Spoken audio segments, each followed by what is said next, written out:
இசை வெளியீட்டு விழாவிற்கு வருகை தந்துள்ள அனைவரையும் அன்புடன் வரவேற்கிறோம். இப்போது சிறப்பு விருந்தினர்களை மேடைக்கு அழைக்கிறோம். தயாரிப்பாளர் டி கிரியேஷன்ஸ் திருமலை அவர்களை மேடைக்கு அழைக்கிறோம். இயக்குனர் பாலாஜி கேசவன் அவர்களை மேடைக்கு அழைக்கிறோம். மதிப்பிற்குரிய திரு ஆர் கே செல்வமன் பெப்சி தலைவர் அவர்களை மேடைக்கு அழைக்கிறோம்.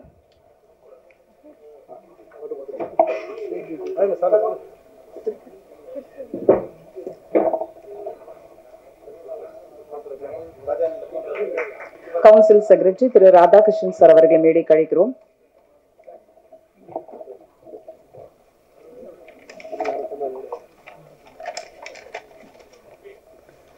அம்மா கிரியேஷன்ஸ் டி சிவா அவர்களை மேடைக்கு அழைக்கிறோம். நடப்பு தயாரிப்பாளர் சங்கத்திலிருந்து அம்மா கிரியேஷன்ஸ் டி சிவா அவர்களை மேடைக்கு அழைக்கிறோம்.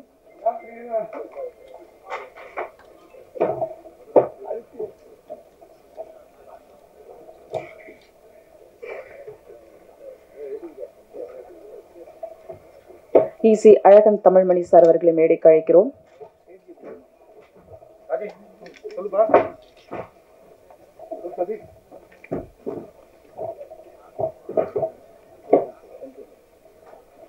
ஒரு சிறு படம் வெளியிட வேண்டும் என்றால் இவரோட துணை இல்லாமல் படம் வெளிவராது. மகேந்திர சிங் சார் பினான்சியர் அவர்களை மேடைக்கு அழைக்கிறோம்.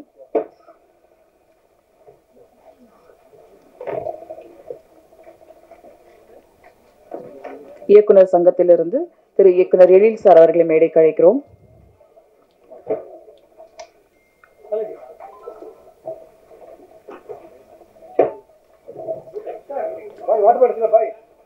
Ravi Prasad outdoor unit sir அவர்களை மேடைக்கு அழைக்கிறோம். ப்ரொடியூசர் அலெக்சாண்டர் அவர்களை மேடைக்கு அழைக்கிறோம். பழனிவேல் ப்ரொடியூசர் அவர்களை மேடைக்கு அழைக்கிறோம். மைக்கேல் ராயப்பன் சார் அவர்களை மேடைக்கு அழைக்கிறோம். 5 ஸ்டார் செந்தில் அவர்களை மேடைக்கு அழைக்கிறோம். பாலாஜி தரணிதரன் அவர்களை மேடைக்கு அழைக்கிறோம். பகவதி பெருமாள் அவர்களை மேடைக்கு அழைக்கிறோம்.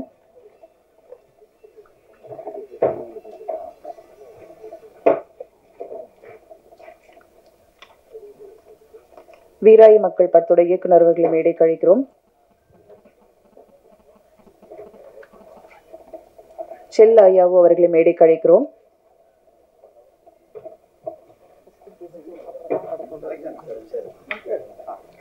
அலெக்சாண்டர் தயாரிப்பாளர் அவர்களை மேடைக்கு அழைக்கிறோம். ஸ்ரீதர் அவர்களை மேடைக்கு அழைக்கிறோம்.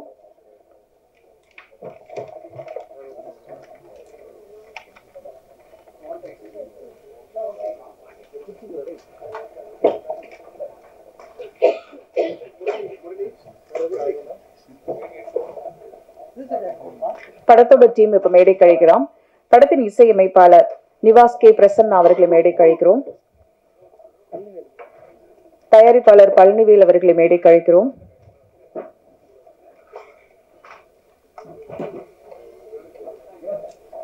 படவா கோபி சார் அவர்களை மேடைக்கு அழைக்கிறோம்.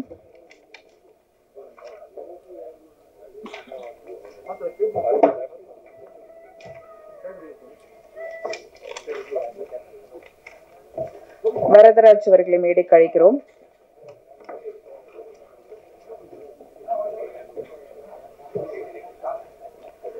இங்க வாழ்த்து வந்திருக்கக்கூடிய வேற எங்கேயாவது உட்கார்ந்து இருந்தீங்கன்னா அவங்க கொஞ்சம் சீட் வந்துடுறீங்களா? முன்னாடி மேடைக்கு வருமாறு அன்புடன் கேட்டுக்கொள்கிறோம். சிறப்பு விருந்தினர்கள் வேற யாராவது இருந்தீங்கன்னா கொஞ்சம் ஸ்டேஜுக்கு வந்துருங்களேன். சத்யா ஒண்ணு சொல்லல.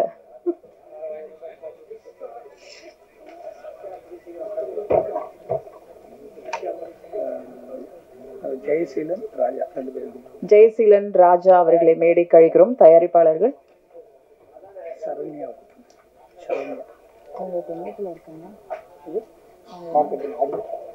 மார்க்கெட்டிங் சரண்யா அவர்களை மேடைக்கு அழைக்கிறோம்.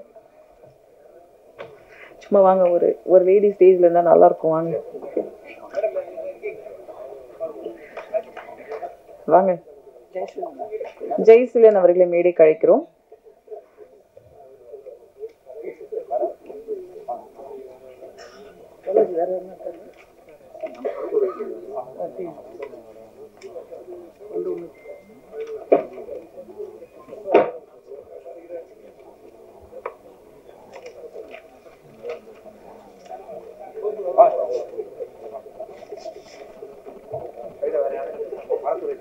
அவங்கதான் சொல்லணும்.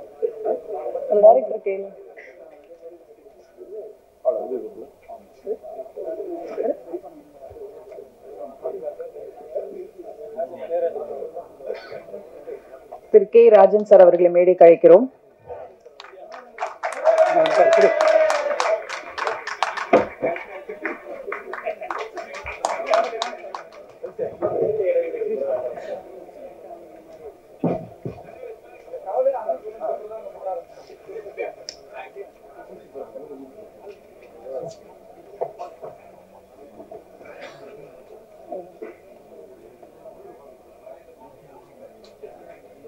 பிரசாத் இயக்குனர் அவர்களை மேடைக்கு அழைக்கிறோம்.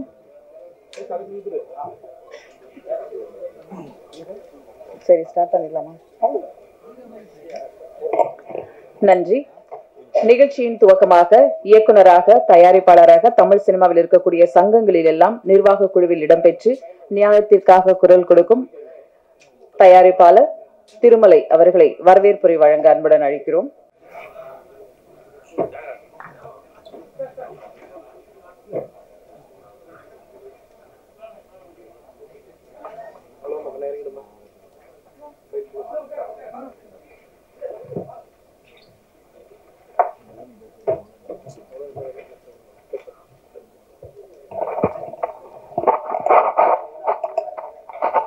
வந்திருக்கக்கூடிய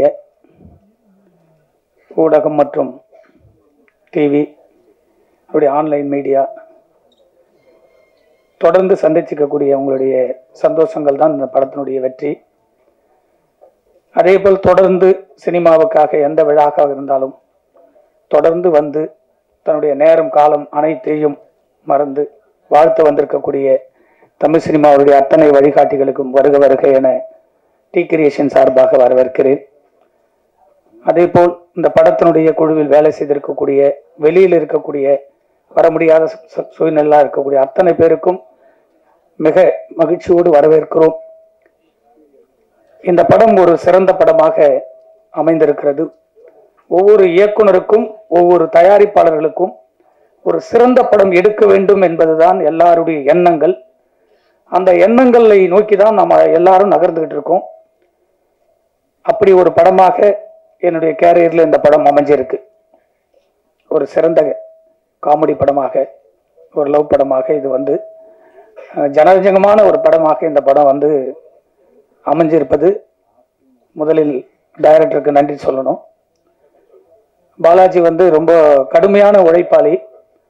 அவர் வந்து இந்த படத்தை வந்து தன் தொழில் ரீதியாக மிக சிறப்பாக செய்து கொடுத்திருக்கிறார். அவருக்கு மனதார வாழ்த்து சொல்லுகிறேன். இந்த படம் வெற்றி படமாக அமைவதற்கு மிக கடுமையாக இசையால் நினைத்ததெல்லாம் நிறைவேற்றி கொடுத்திருக்கக்கூடிய தம்பி நிவாஸ் பிரசன்னா அவர்களுக்கு எப்பொழுதுமே நன்றி சொல்ல கடமைப்பட்டிருக்கிறேன். அதே போல் கேமராமேன் திரு கணேஷ் அவர்களுக்கு இந்த படத்தை ரொம்ப கலர் பண்ணி ரொம்ப அழகா கொடுத்திருக்காரு. அவருக்கும் நன்றி சொல்ல கடமைப்பட்டிருக்கிறேன். அதுபோல இந்த குழுவில் இருக்கிற அத்தனை பேருக்கும் என்னுடைய மனமாற நன்றியையும் உங்களை வருக வருக என வரவேற்கிறேன். நன்றி, வணக்கம்.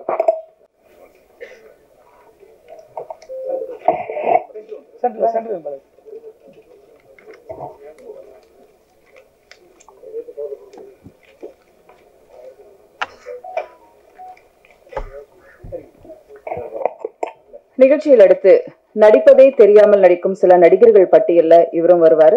நடுவுல கொஞ்சம் பக்கத்தை காணும். 12 வருஷங்களாக தொடர்ந்து குட் நைட், ப்ளூ ஸ்டார் என்று தொடரும் வெற்றிகள் அழைக்கிறோம் பக்ஸ் என்ற பகவதி பெருமாள் அவர்களே.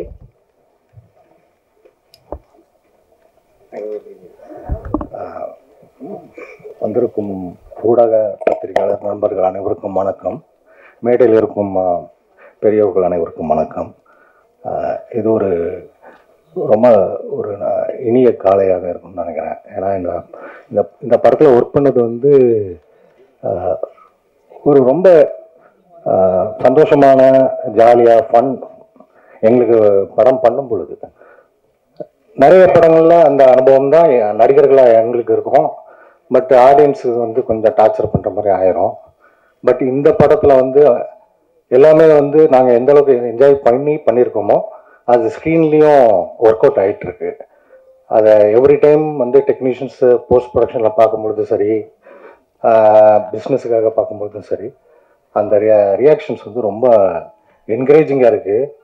ஸோ இது I'm just waiting, sorry,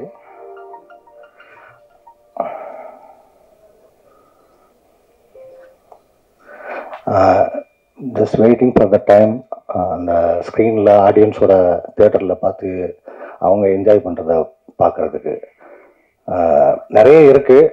but மேடையில் இருக்கிறவங்க எல்லாமே பெரிய ஆளுங்க, நிறைய பேசணும். அதனால் நான் நன்றி சொல்லி விடைபெற்றுக் கொள்கிறேன். நன்றி, வணக்கம்.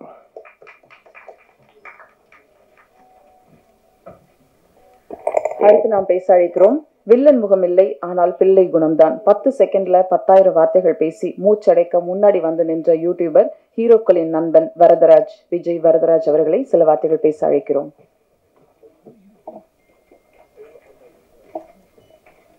ரெண்டாவதா கூப்பிட்டாங்க. சரிதான், ரொம்ப நன்றி எல்லாருக்கும். அதனால பேசல. ஸோ ஆன்லைனில் பார்த்துருப்பீங்க யூடியூப்பில். ஸோ நிவாஸ்க்கு வாழ்த்துக்கள். அவரோட ஃபங்க்ஷன் அது, அவரோட காலேஜில் என்னோட ஜூனியர் அவர். ஸோ அதை நான் ஒரு சொல்லிக்கிறேன். ஸோ முதல்ல டேரக்டர் வந்து எனக்கு ரொம்ப பிடிச்ச டேரக்டர். அவரே வீட்டில் சாப்பாடெலாம் கட்டி டெய்லி கொண்டு வந்துடுவார். அமைதியாக சமத்தா உட்காந்து ரொம்ப சாஃப்டாக ரொம்ப என்ஜாய் பண்ண அவர் வேலை பார்த்ததில்ல. அப்புறம் ரொம்ப பிடிச்சது பாரதி தண்டனோட பெரிய ஃபேன் நான். அவர் கூட ஒரு சீன் ஒன்று நடித்தேன். ஸோ அது எனக்கு மறக்கவே முடியாது. அதனால் அப்படியாக வர வாழ்த்துக்கள். ரொம்ப ஹாப்பியான விஷயம், நடித்து முடித்தோடனே சாயந்தரமே கவரில் சம்பளம் வந்துடும். ஸோ அது ரொம்ப சந்தோஷமாக இருந்துச்சு எனக்கு. ஸோ நன்றி. ஸோ எல்லாருக்கும் வாழ்த்துக்கள். நிவாஸ்க்கு வாழ்த்துக்கள், டேரக்டருக்கு படத்துக்கு வாழ்த்துக்கள். நன்றி.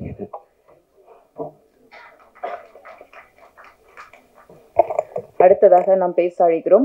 குமரி தமிழும் கோடம்பாக்க புகழும் எப்போதும் இவரை கொண்டு. தெளிந்த நடிப்பு, தேர்ந்தெடுத்த கதைப்பிடிப்பு, எடுத்தது 4 படம், கொடுத்தது 40 படத்துக்கு மேல். அழகிய ஹீரோக்களின் அப்பாவாக எப்போதும் தமிழ் சினிமாவில் வலம் வரக்கூடிய இயக்குனர் நடிகர் திரு அழகம் பெருமாள் அவர்களை உங்களுடன் பேச அழைக்கிறோம். அனைவருக்கும் வணக்கம்.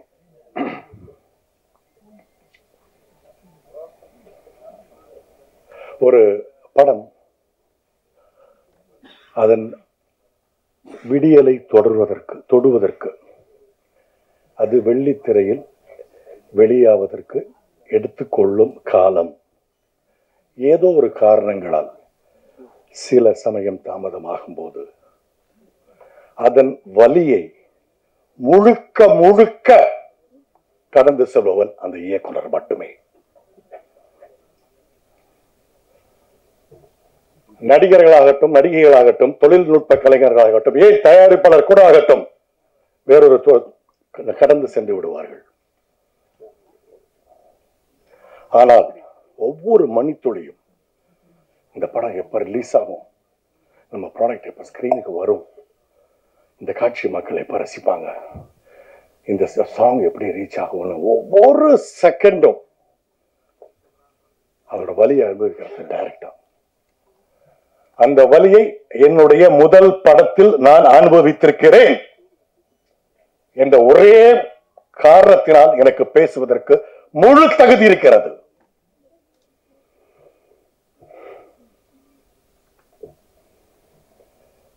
சினிமா தொழில் பொழுதுபோக்கு தொழில் அல்ல. இது உழைப்பை கோரும் தொழில். இது அர்ப்பணிப்பை கோரும் தொழில்.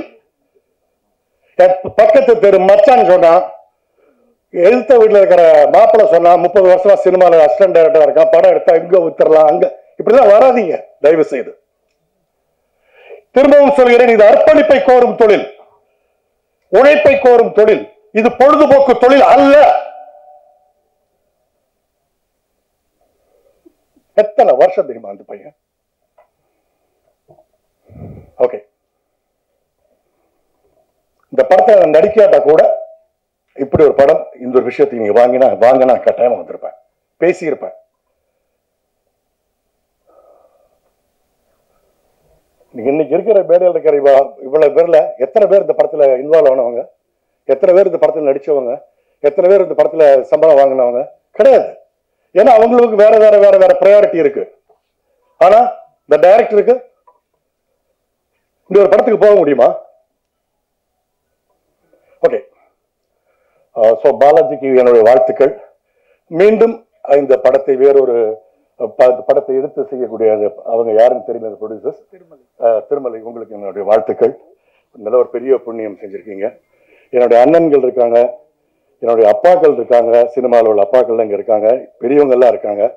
என்னால கண்ட்ரோல் பண்ண முடியல, அந்த அளவுக்கான ஒரு பெயின்.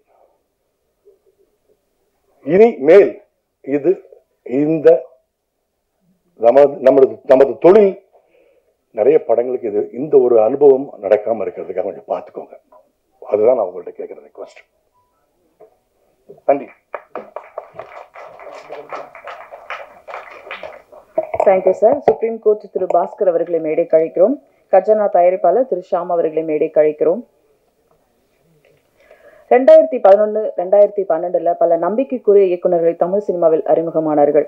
பாலாஜி மோகன், எம் ராஜேஷ், பா ரஞ்சித், SR பிரபாகரன், விக்னேஷ் சிவன், தியாகராஜன், குமார் ராஜா, இவர்கள் வரிசையில பாலாஜி தரணிதரன் ஒரு உண்மையான கதை எடுத்து அதில் வெற்றியும் பெற்றவர். நடுவுல கொஞ்சம் பக்கத்தை காணும் படம். அந்த படத்தை மட்டுமல்ல, இந்த படத்திலும் ஒரு சிறப்பு தோற்றத்தில் நடித்திருக்கக்கூடிய திரு பாலாஜி தரணிதரன் அவர்களை உங்கள் முன் பேச அழைக்கிறோம். அனைவருக்கும் வணக்கம். பாலாஜி கேசவனை எனக்கு ஒரு 20 வருஷத்துக்கு மேல இருந்து தெரியும். ரொம்ப ஒரு ரசனையான ஒரு மனிதர், ரொம்ப நல்ல மனிதர். அவரோட படத்துக்காக நான் ரொம்ப நாளாக வெயிட்டிங். இந்த படம் வந்து ஒரு நல்ல ரொமான்டிக் காமெடி, ஒரு லைட் ஹார்ட்டட் படம். நான் இந்த படம் பார்த்துட்டேன். படம் ரொம்ப நல்லா வந்திருக்கு. எல்லாருக்கும் இந்த படம் பிடிக்கும்னு நினைக்கிறேன். டீமுக்கு என்னுடைய வாழ்த்துக்கள், நிவாஸ் பிரசன்னாக்கு என்னுடைய வாழ்த்துக்கள். நன்றி.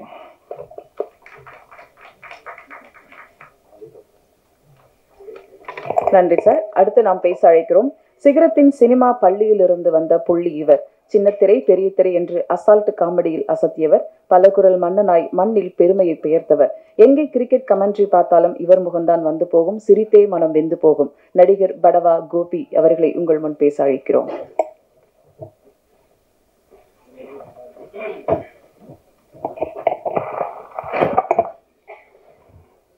அனைவருக்கும் காலை வணக்கம். இந்த மேடையில் இந்த படத்தை பற்றி சொல்றதுக்கு முன்னாடி எனக்கு வந்து என் அண்ணன் RK சுப்பிரமணி அவர்களுக்கு மனமார்ந்த நன்றியை நான் என்னுடைய குடும்பத்தின் சார்பாக நான் இந்த இடத்துல தெரிவித்துக்கணும். ஏன்னா இதை விட ஒரு சிறந்த மேடை எனக்கு கிடைக்காது. அவர் எந்த மேடையில் பார்த்தாலும் நான் நன்றியை சொல்லிடுவேன். ஏன் அப்படின்றதுக்கு நீங்கள் எல்லாரும் யோசிப்பீங்க. இப்போ அண்ணன் அழகம் பெருமாள் சொன்னார் இல்லைங்களா, ஒரு படம் எடுக்கிறது வந்து ஒரு பெரும்பாடு அப்படின்னா அதை ரிலீஸ் பண்ணுறது அதை விட டபுள் கஷ்டமாக இருக்கு. இதை வந்து சிறந்த அனுபவம் மிக்க பல ஜாம்பவான்களே வந்து சிரமப்படுற இந்த காலகட்டத்தில் நான் ஒரு படம் எடுத்தேன். அதை எடுத்து பண்ணும்போது தான் தெரிஞ்சது, அடடா இது வந்து இவ்வளோ பெரிய காம்ப்ளெக்சிட்டிஸ், பயங்கரமான இவ்வளோ சிக்கல்கள் இருக்கக்கூடிய ஒரு விஷயத்த நம்ம எப்படி பண்ண போகிறோம் அப்படின்னு யோசிக்கும் போது ரொம்ப கஷ்டத்தில் அதை பண்ண முடியாமல் போச்சு. ஸோ அந்த நேரத்தில் கரெக்டான ஒரு காலகட்டத்தில் என்னையும் என் குடும்பத்தை மீட்டெடுத்தவர் என்ன RK சுப்பிரமணி. ஸோ அதனால் இந்த இடத்துல இந்த படம் இவ்வளோ கஷ்டப்பட்டு இந்த படத்தை வெளிவர டைமில் இந்த மேடையில் அது சொல்கிறது அப்ரோப்ரியேட்டாக இருக்குன்றதுனால தான் அதை சொன்னேன். நன்றி அண்ணா. இந்த படம் வந்து முடிஞ்ச உடனே எப்போ ரிலீஸ் பண்ணும் அப்படின்னு சொல்லிட்டு பாலாஜிகிட்ட கேட்டுகிட்டே தான் இருப்போம். அது அப்படியே ஒரு காலகட்டத்தில் அப்படியே போயிட்டே இருந்தது. அதுக்கப்புறம் என்னுடைய நடித்த படம் நான் சிரித்தால் படம் ரிலீஸ் ஆச்சு. அப்போது எனக்கு ஒரு நல்ல ஒரு பேர் கிடைச்ச அந்த கேரக்டரில். அப்போது நான் பாலாஜிகிட்ட சொல்லுவேன், பாலாஜி இந்த படம் இப்போ ரிலீஸ் பண்ணினா என்னையும் நிறைய பேருக்கு மக்களுக்கு தெரியுது, இன்னும் கொஞ்சம் நல்லா போவோம் பாலாஜி அப்படின்னு. அதுக்கப்புறம் வந்து ஹீரோவுடைய படம் ஓமை கடவுளை, அதுவும் ஹிட் ஆயிடுச்சு. ஸோ அவரும் நல்ல பேர் மார்க்கெட் இருக்கும்போது இப்போ ரிலீஸ் ஆனால் அந்த படம் நல்லாயிருக்கும் அப்படின்னு நாங்கள் பேசிகிட்டே இருப்போம் ஒரு டைமும். அதுக்கப்புறம் இந்த கோவிலுக்கு போயிட்டு வாங்க, அந்த கோவிலுக்கு போயிட்டு வாங்க, இந்த மலைக்கு போயிட்டு வாங்க, இப்படிலாம் சொல்லி என் பேச்சை கேட்டு தான் பாலாஜி வந்து வெள்ளியங்கிரி மலைக்கு போயிட்டு வந்தார். அதுக்கப்புறம் சொன்னார், இனிமேல் அந்த மலைக்கு நான் போகவே மாட்டேன்னு அப்படின்னு.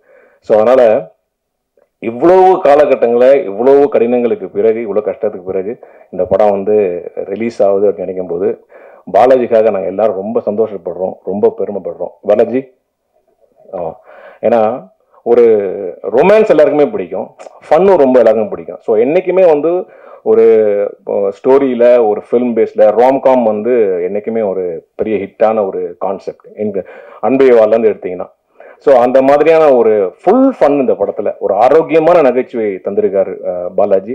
அவருக்கு மனமார்ந்த பாராட்டுகள்.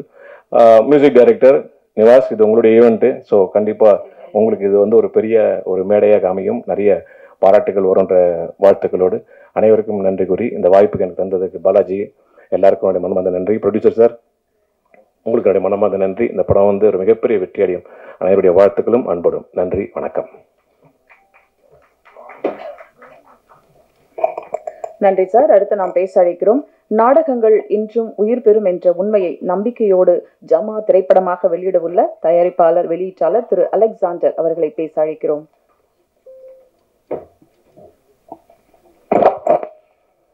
இங்கு வந்திருக்கும் அனைத்து பத்திரிகை மற்றும் ஊடக நண்பர்களுக்கு என் மனமார்ந்த வாழ்த்துக்கள். இந்த படம் ஆக்சுவலா ஒரு பிசினஸ்க்காக ஏற்கனவே திருமலை சார் நம்ம கிட்ட காட்டினாரு. சொல்லப்போனா இது ஒரு எக்ஸாட்டிக் ரோம்காம். உண்மையிலே இந்த படம் பார்த்து ரொம்ப சிரிச்சு விழுந்து சிரிச்ச. செகண்ட் ஹாஃப்ல ரொம்ப ஈஸியா சீக்கிரமா போயிடுச்சு. எனக்கு தெரிஞ்சது இந்த படம் வெளியே வரும்போது ரொம்ப, அதாவது மக்கள்லாம் இப்போ வந்து வர படங்கள்லாம் எப்படி இருக்கு அப்படின்னா, மோஸ்ட்லி வந்துட்டு படம் பார்த்துட்டு வெளில வரும்போது 120 ரூபா 130 ரூபா வேஸ்ட் நினைச்சு தான் வெளில வந்துருக்காங்க. எனக்கு தெரிஞ்சு இந்த படம் பார்த்துட்டு வெளில வரும்போது அந்த 140 ரூபாய்க்கான ஒரு மன நிறைவோட வெளில வருவாங்கன்ற நம்பிக்கை எனக்கு இருக்கு இந்த படத்து மேல. நம்ம இந்த டைரக்டர் ரொம்ப சூப்பரா பண்ணியிருக்காரு. அவரோட உழைப்பு கிடைச்ச வெற்றியா இருக்கும்னு நினைக்கிறேன் இந்த படம். திருமலை சாருக்கு என்னோட மனமார்ந்த வாழ்த்துக்கள். இங்க மேல இருக்க எல்லாருக்கும் என்னோட பேர் எக்ஸாக்டா நல்லா சொல்ல தெரியல, பட் எல்லாருக்கும் என்னோட வாழ்த்துக்கள். வாய்ப்பு அளித்ததுக்கு ரொம்ப நன்றி. தேங்க்யூ. நன்றி சார். அடுத்ததாக பேச அழைக்கிறோம். உருவினில் அழகாய் உள்ளத்தில் அழகாய் வாழும் வாழ்க்கையும் ஒரு கனவுதான். சிறு படங்கள் வெளியிட இன்று பல பேருக்கு உதவியாக இருக்கும் பைனான்சியர் மகேந்திர சிங் அவர்களை பேச அழைக்கிறோம். சார் உங்களை தான் சார்.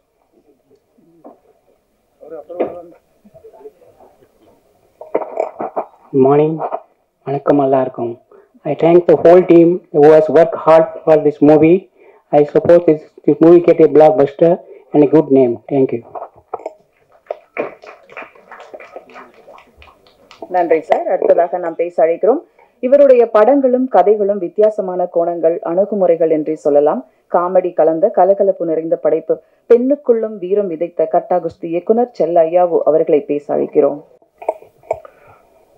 எல்லாருக்கும் வணக்கம். டைரக்டர் பாலாஜியும் நானும் அசிஸ்டன்ட் டைரக்டராக ஒர்க் பண்ண காலகட்டத்திலேருந்து ஃப்ரெண்ட்ஸு. பாலாஜி சினிமாவை ரொம்ப நேசிக்கிறவர், ரொம்ப நேர்மையான மனிதர். அவரோட நேர்மையே அவருக்கு நிறைய சமயங்களில் இடையூறாக அமைஞ்சிருக்கு. ஆக்சுவலாக இந்த படம் வந்து சில காரணங்களால் டிலே ஆகும்போது நான் அவர்கிட்ட சொல்லியிருக்கேன், அந்த படம் வரும்போது வரட்டும், நீங்கள் அடுத்த படத்துக்கான வேலைகளை ஆரம்பிங்க அப்படின்னு. ஆனால் அவர் இல்லை, இந்த படம் முதல் படம் ஆரம்பிச்சிட்டோம், அதை முடிச்சுட்டு நல்லபடியாக வெளியிட்டுட்டு அதுக்கப்புறம் தான் அடுத்த படத்துக்கான வேலைகளை ஆரம்பிக்கணும் அப்படின்றதுல ஒரு ரொம்ப தீர்க்கமாக இருந்தார். அவரோட உழைப்புக்கும் அவரோட காத்திருப்புக்கும் கண்டிப்பாக பெரிய பலன் கிடைக்கும். இந்த படம் பெரிய வெற்றி அடையும். அவருக்கு என்னோட வாழ்த்துக்கள், டீமுக்கும் என்னோட வாழ்த்துக்கள். நன்றி. நன்றி சார். திரு 5 ஸ்டார் செந்தில் அவர்களை மேடைக்கு அழைக்கிறோம். அடுத்ததாக நாம் பேச அழைக்கிறோம். மலை போல் வாழ்க்கை வாழ்பவன் மண்ணில் வரலாறாய் வந்து நிற்பான் என்பது போல் கண்ணீர்க்குள்ளும் பெண்ணீர்க்குள்ளும் காதல் கவிதை சொன்ன இயக்குனர் எழில் அவர்களை பேச அழைக்கிறோம்.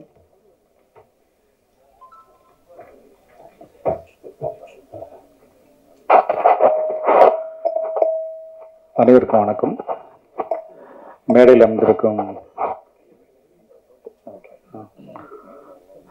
செல்வனி சார் அவர்களுக்கும், ராஜன் சார் அவர்களுக்கும், ராதாகிருஷ்ணன் சார் அவர்களுக்கும்,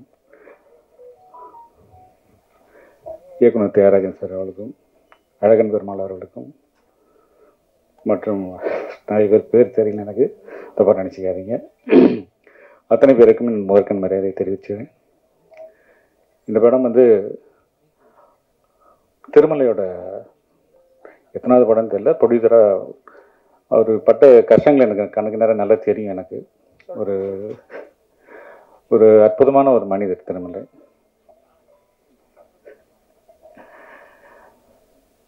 பல போராட்டங்களுக்கு அப்புறம் திருமலை வந்து இந்த படத்தை கொண்டு வந்திருக்காரு ஸ்டேஜுக்கு. ஸோ அதுக்காக வந்து அவருக்கு வந்து மிகப்பெரிய பாராட்டுகளை தெரிவிச்சுக்கலாம். இந்த டைட்டில் கூட நமக்கு தொழில் ரொமான்ஸ் வந்து திருமலை வச்சு தான் இருக்கும்னு நினைக்கிறேன். ஒரு அற்புதமான கிரியேட்டர் அவர் எங்கள் யூனியனில் இருக்க வேண்டியது எப்படி ப்ரொடியூசர்ஸ் கவுன்சில் போனதுன்னு தெரியல.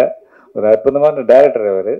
இன்னொரு சந்தோஷமான விஷயம் இந்த படத்தில், இந்த படத்தோட திருமலைக்காக தான் நான் வந்தேன். எனக்கு தெரியாது ஆக்சுவலாக பாலாஜி படம் அப்படிங்கிறது எனக்கு தெரியாது. பாலாஜி என்கிட்ட ஒர்க் பண்ணியிருக்காரு. ஒரு நல்ல ஒரு அற்புதமான ஒரு அசிஸ்டன்ட் டைரக்டர். இப்போ நல்ல படம் பண்ணியிருக்கிறாரு. இந்த படம் மிகப்பெரிய வெற்றி அடையணும். பாலாஜிக்காகவும் திருமலைக்காகவும் இந்த படம் மிகப்பெரிய வெற்றி அடையணும்னு இறைவனை வேண்டிக்கிறேன். நன்றி.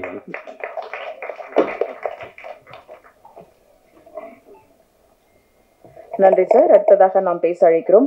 நாளைய வாழ்க்கை வாழ்ந்திட இன்றைய வாழ்க்கை சரியாக வாழ வேண்டும் என்பதில் அர்த்தத்தோடு விளங்குபவர், அடுத்தவருக்கும் புரிய வைப்பவர், தயாரிப்பாளர் திரு அழகன் தமிழ்மணி அவர்களை உங்கள் முன் பேச அழைக்கிறோம். வெளியீட்டாளர் 5 ஸ்டார் திரு செந்தில் அவர்களை மேடை கழிக்கிறோம்.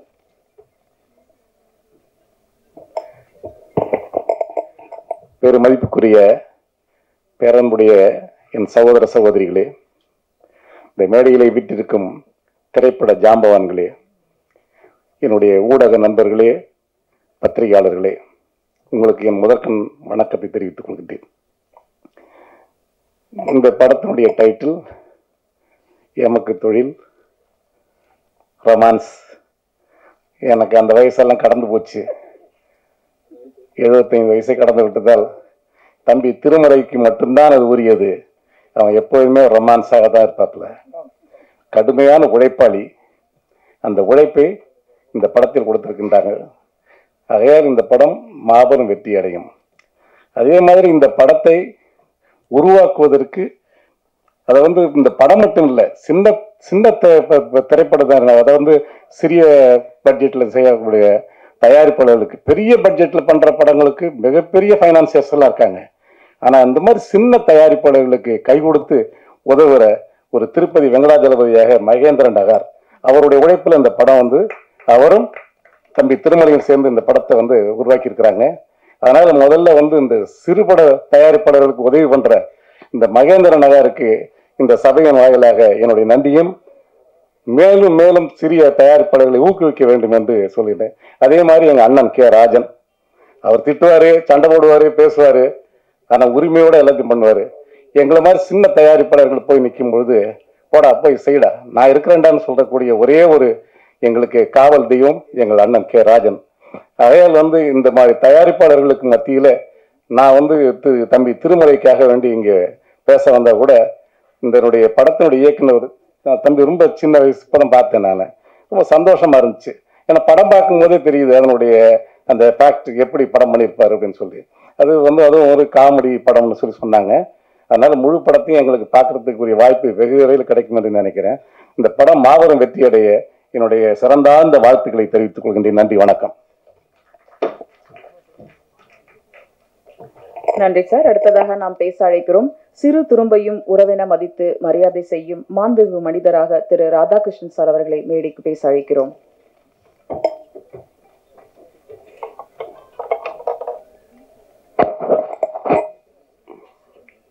இந்த இசை வெளியீட்டு விழாவினுடைய நிகழ்ச்சியில் பங்கேற்றிருக்கிற பெப்சியினுடைய தலைவர் அண்ணன் ஆர்.கே. செல்லுமணி அவர்களே, தமிழ் திரைப்பட தயாரிப்பாளர் நடப்பு சங்கத்தினுடைய செயலாளர் அருமை அண்ணன் சிவா அவர்களே, சென்னை, காஞ்சிபுரம், செங்கல்பட்டு விநியோகர் சங்கத்தினுடைய தலைவர், என்னாலும் எங்களுக்கு உறுதுணையாக இருக்கிற அண்ணன் கே ராஜன் அவர்களே, மேடையில் வீட்டிருக்கிற தமிழ் திரைப்பட தயாரிப்பாளர் சங்கத்தினுடைய செயற்குழு உறுப்பினர்கள் அருமை அண்ணன் அழகன் தமிழ்மணி அவர்களே, சகோதரர் பழனிவேல் அவர்களே, மற்றும் மேடையில் வீட்டிருக்கிற இயக்குனர் எழில் உள்ளிட்ட திரையுலக ஜாம்பவான்களே, அரங்கத்தில் வீட்டிருக்கிற பெரியோர்களே, தாய்மார்களே, ஊடக நண்பர்களே, உங்கள் அனைவருக்கும் இனிய காலை வணக்கத்தை தெரிவித்து, அருமை சகோதரர் திருமலையுடைய டி கிரியேஷன்ஸ் எமக்கு தொழில் ரொமான்ஸ்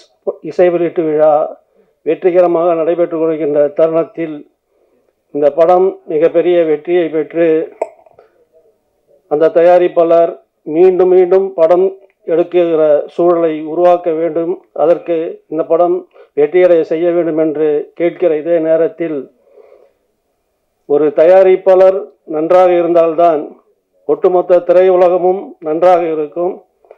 ஆகவே இன்றைக்கு இருக்கிற சூழ்நிலையில் திரையுலகமும் தயாரிப்பாளர்கள் மிகவும் இன்னலுக்கு ஆட்பட்டிருக்கிற இந்த சூழலில் இந்த இக்கட்டான சூழ்நிலையிலிருந்து தயாரிப்பாளர்களை மீட்டெடுத்தால் திரையரங்கமாகட்டும், விநியோகஸ்தர்களாகட்டும், பெப்சியுடைய தொழிலாளர்களாகட்டும், எண்ணற்ற திரையுலகை சார்ந்திருக்கிற தொழிலாளர்களும் மிக பயனடைவார்கள் என்ற உயர்ந்த எண்ணத்தில் இப்பொழுது இருக்கிற ஒரு தேக்க நிலையை அகற்ற வேண்டும் என்கிற எண்ணத்தில் நேற்றைக்கு திரையுலகத்தை சார்ந்த தமிழ் திரைப்பட தயாரிப்பாளர் சங்கம், தமிழ் திரைப்பட நடைப்பு தயாரிப்பாளர் சங்கம், விநியோகஸ்தர் சங்கம், திரையரங்கு உரிமையாளர் சங்கம் ஒன்று கூடி எதிர்காலத்தில் தமிழ் திரையுலகம் எப்படி இருக்க வேண்டும் என்று சில முக்கிய முடிவுகளை எடுத்து அறிவிக்க இருக்கிறார்கள். அதை பின்பற்றி நடப்போமானால் நிச்சயமாக எதிர்காலம் தமிழ் திரையுலகம் சிறப்பாக அமையும். அதற்கு உங்களுடைய ஒத்துழைப்பை எல்லாம் தர வேண்டும் என கேட்டு இந்த படக்குழுவுக்கு வாழ்த்து சொல்லி விடைபெறுகிறேன். நன்றி, வணக்கம். நன்றி சார். அடுத்ததாக நாம் பேச அழைக்கிறோம். வானத்தை தொட முயற்சிப்பவனாக வாழ்க்கை பயணம் தொடங்கியவர், எங்கே இருந்தாலும் அங்கே வெற்றியை நோக்கி ஓடிக்கொண்டிருப்பவர் தயாரிப்பாளர் திருமலை அவர்களை சில வார்த்தைகள் பேச அழைக்கிறோம். அதுக்காக தான் பேசணுன்ற ஒரு கண்டிஷன்ல இங்க வந்து நிறைய எமோஷனல் இருக்கு, அதெல்லாம் வெளியில சொல்லக்கூடாதுன்னு பாக்குறோம். ஒரு நல்ல கதை தான் தமிழ் சினிமாவை உச்சத்துக்கு கொண்டு போகுது. அந்த நல்ல கதையை உருவாக்குவதற்கு ஒரு நல்ல தயாரிப்பாளர் இருந்தா மட்டும்தான் அந்த படம் வெளிவரும். இல்லைன்னா எவ்வளவு பெரிய உச்சத்தில் இருக்கக்கூடிய நடிகனாக இருந்தாலும், நடிகையாக இருந்தாலும், எவ்வளவு பெரிய டெக்னீஷியனா இருந்தாலும் அந்த படம் தடைப்பட்டு தான் இருக்கும். அப்படி எண்ணற்ற படங்கள், நல்ல கதைகள் கொண்ட நல்ல படங்கள் எல்லாம் பாதியிலே எடுக்கப்பட்டு நிறுத்தப்பட்டிருக்கிறது. படத்தை முடித்துவிட்டு நிறுத்தப்பட்டிருக்கிறது. வெளியீடு செய்வதற்கு தவித்துக் கொண்டிருக்கிற இந்த இக்கட்டான சூழ்நிலையில் பல படங்களை பார்த்து கொண்டு விடுபட்ட கதைகள் எல்லாம் யோசிச்சு தினந்தோறும் சினிமாதான் என்று வாழ்க்கையை அர்ப்பணித்த பிறகு நாமளும் வெற்றி வரிசையில் வர வேண்டும் என்பதுதான் ஒரே எண்ணமாக, ஒரே குறிக்கோளாக, ஒன்று உச்சத்தை தொடக்கூடிய ஒரு இயக்குனராக, இல்லை என்றால் ஒரு உச்சத்தை தொடரக்கூடிய ஒரு தயாரிப்பாளராக வர வேண்டும் என்பதுதான் என்னுடைய கனவு. வேறு எதுவுமே என்னுடைய நோக்கங்கள் இல்லை. நான் தயாரிப்பாளராக ஆவேன் என்பது ஒரு நாளும் நான் நினைத்து கூட பார்க்காத ஒரு தொழில். ஏன் என்று சொன்னால், மறைந்த என்னுடைய குருநாதர் திரு கே சுபாஷ் அவர்கள் ஒரு அப்பாவாக, ஒரு அண்ணனாக, ஒரு நண்பனாக அவரிடத்திலே நான் பணியாற்றியிருக்கிறேன். தொடர்ந்து 7 ஆண்டுகள் 45 உதவி இயக்குநர்கள் அவரிடத்திலும் இருந்தும் வெளியே சென்ற பிரபவம் அவருடைய வழியிலே இவ்வளவு படங்கள் எடுத்திருக்கிறார், இவ்வளவு படங்களை வெளியிட்டு இருக்கிறார். நாம் ஒரு இயக்குனராக வெளியே வரும்போது மிகவும் ஜாக்கிரதையாக சினிமாவை கையாள வேண்டும் என்பது அவரிடத்தில் இருந்ததான் நான் பயிற்சி எடுத்தேன். அப்பொழுது என்னுடைய மனதிலே தோன்றியது, ஒரு இயக்குனராக அவர் அலுவலகத்திலே வந்து செல்லாத எந்த ஒரு சினிமா கலைஞனும் இல்லை. இன்று இருக்கக்கூடிய முதலமைச்சர் உட்பட அவருடைய அலுவலகத்திலே நான் பார்த்திருக்கிறேன். அவர் சந்திக்காத மனிதர்களே இல்லை. அவர் கடைசி காலகட்டத்தில் என் மனதில் ஒரு ஆழமான பதிவு வந்தது. இயக்குனராக மட்டுமே நான் வழி நடத்த வேண்டும் என்று எனக்குள்ளே ஒரு கேள்வியை எழுப்பிய பிறகு அவருடைய கஷ்டங்களை நேரடியாக பார்த்து இயக்குனராக மட்டும் இருந்தால் நாம் சந்தோஷமாக மட்டுமல்ல நிம்மதியாக போய் தூங்கலாம் என்று நினைத்தேன். காரணம், 20 படங்களை தயாரித்த பிறகுதான் அவருடைய கஷ்டங்களை நான் உணர்ந்தேன். ஆனால் அந்த கஷ்டங்களை எல்லாம் அவரிடத்தில் நான் கேட்கும் போது சொல்லுவார், நாம் நேசித்து வந்த தொழில், நாம் எதையும் கொண்டு வரவில்லை. ஒரு இரவில் ஒரு வெற்றி வந்தால் எல்லாம் சரியாயிடு விடும்டா, நீ கவலைப்படாத, எனக்கு தெரியும் அப்படின்னுவார். சார், நீங்க ஒரு பெரிய ஜாம்பவான். உங்களுடைய படைப்பு சத்திரியன் என்கின்ற மாபெரும் ஆக்ஷன் படத்தை பார்த்து உங்களிடத்திலெல்லாம் வேலை செய்ய வேண்டும், உங்களெல்லாம் சந்திப்பேனான் என்று பல நாட்கள் சென்னையிலே நான் சுற்றிய காலங்கள் உண்டு. தயாரிப்பு வேணாம் சார், ஒன்லி டைரக்ஷன் பண்ணுவோம் சார் அப்படின்னு சொல்லும்போது கடைசி உதவி இயக்குனராக அவரிடத்தில் நான் பணி செய்தேன். அதுதான் எனக்கு முதல் இடத்தில் கொண்டு போய் சேர்த்தது. 45-60 உதவி இயக்குனர்கள் அவரிடத்தில் இருந்து கடந்து பிறந்தது நான் கடைசியாக சேர்ந்தவன். தொழிலை நேசித்துக் கொண்டே இருந்தால் அந்த தொழில் உன்னை கொண்டு போய் சேர்க்கும் என்று அவர்தான் எனக்கு அறிவுரை சொன்னார். ஆனால் அவருடைய அந்த தொழில் பக்தியை பார்த்து பார்த்து தயாரிப்பு வேண்டாம் என்று நான் நிலையாக இருந்தேன். அவர் காம்ப்ரமைஸில் தான் சொல்றாரு, கடுமையான நெருக்கடி ஒரு தயாரிப்பாளர் கிட்ட தான் இருக்கு. தயாரிப்பாளர் போடுகிற பணங்கள் அவருக்கான நிலையான ஒரு இடத்தை கொடுக்கவில்லை என்று அன்று நான் உணர்ந்தேன். ஆனால் அந்த காலகட்டத்தில் மதிப்பு மரியாதை எல்லாம் ஒரு தயாரிப்பாளர்களுக்கு மட்டும்தான் இருந்தது. ஆனால் இப்ப 10 ஆண்டுகளுக்கு மேலாக தயாரிப்பாளர்களுக்கு மதிப்பு எதுவுமே இல்லை, மற்றவர்களுக்கு அனைவருக்குமே மதிப்பு இருக்கிறதை நான் உணர்ந்தேன். ஒவ்வொரு நாளும் உணர்ந்தேன். தயாரிப்பாளர் கடவுளால் நான் ஆக்கப்பட்டேன். எனக்கு அந்த நினைப்பே வந்ததில்லை. ஒரு இயக்குனராக மட்டும் இருந்திருந்தால் இன்று என்னிடத்தில் ஒரு 20-25 கோடிகள் சொத்து இருந்திருக்கும். ஆனால் ஒரு தயாரிப்பாளராக தன்னைத்தானே தியாகம் பண்ணி தினந்தோறும் சம்பாதிக்கிறேன். சினிமால எவ்வளோ வழிகள் இருக்கு. இன்னைக்கு 10,000 வந்தா கூட நான் கதைக்காகவும் உணவுக்காகவும் என் தொழிலுக்காகவும் நான் முதலீடு செஞ்சுட்டு இருக்கேன். இது எதுவும் போய் சாப்பிடணும்னு அவசியமே இல்லை எனக்கு.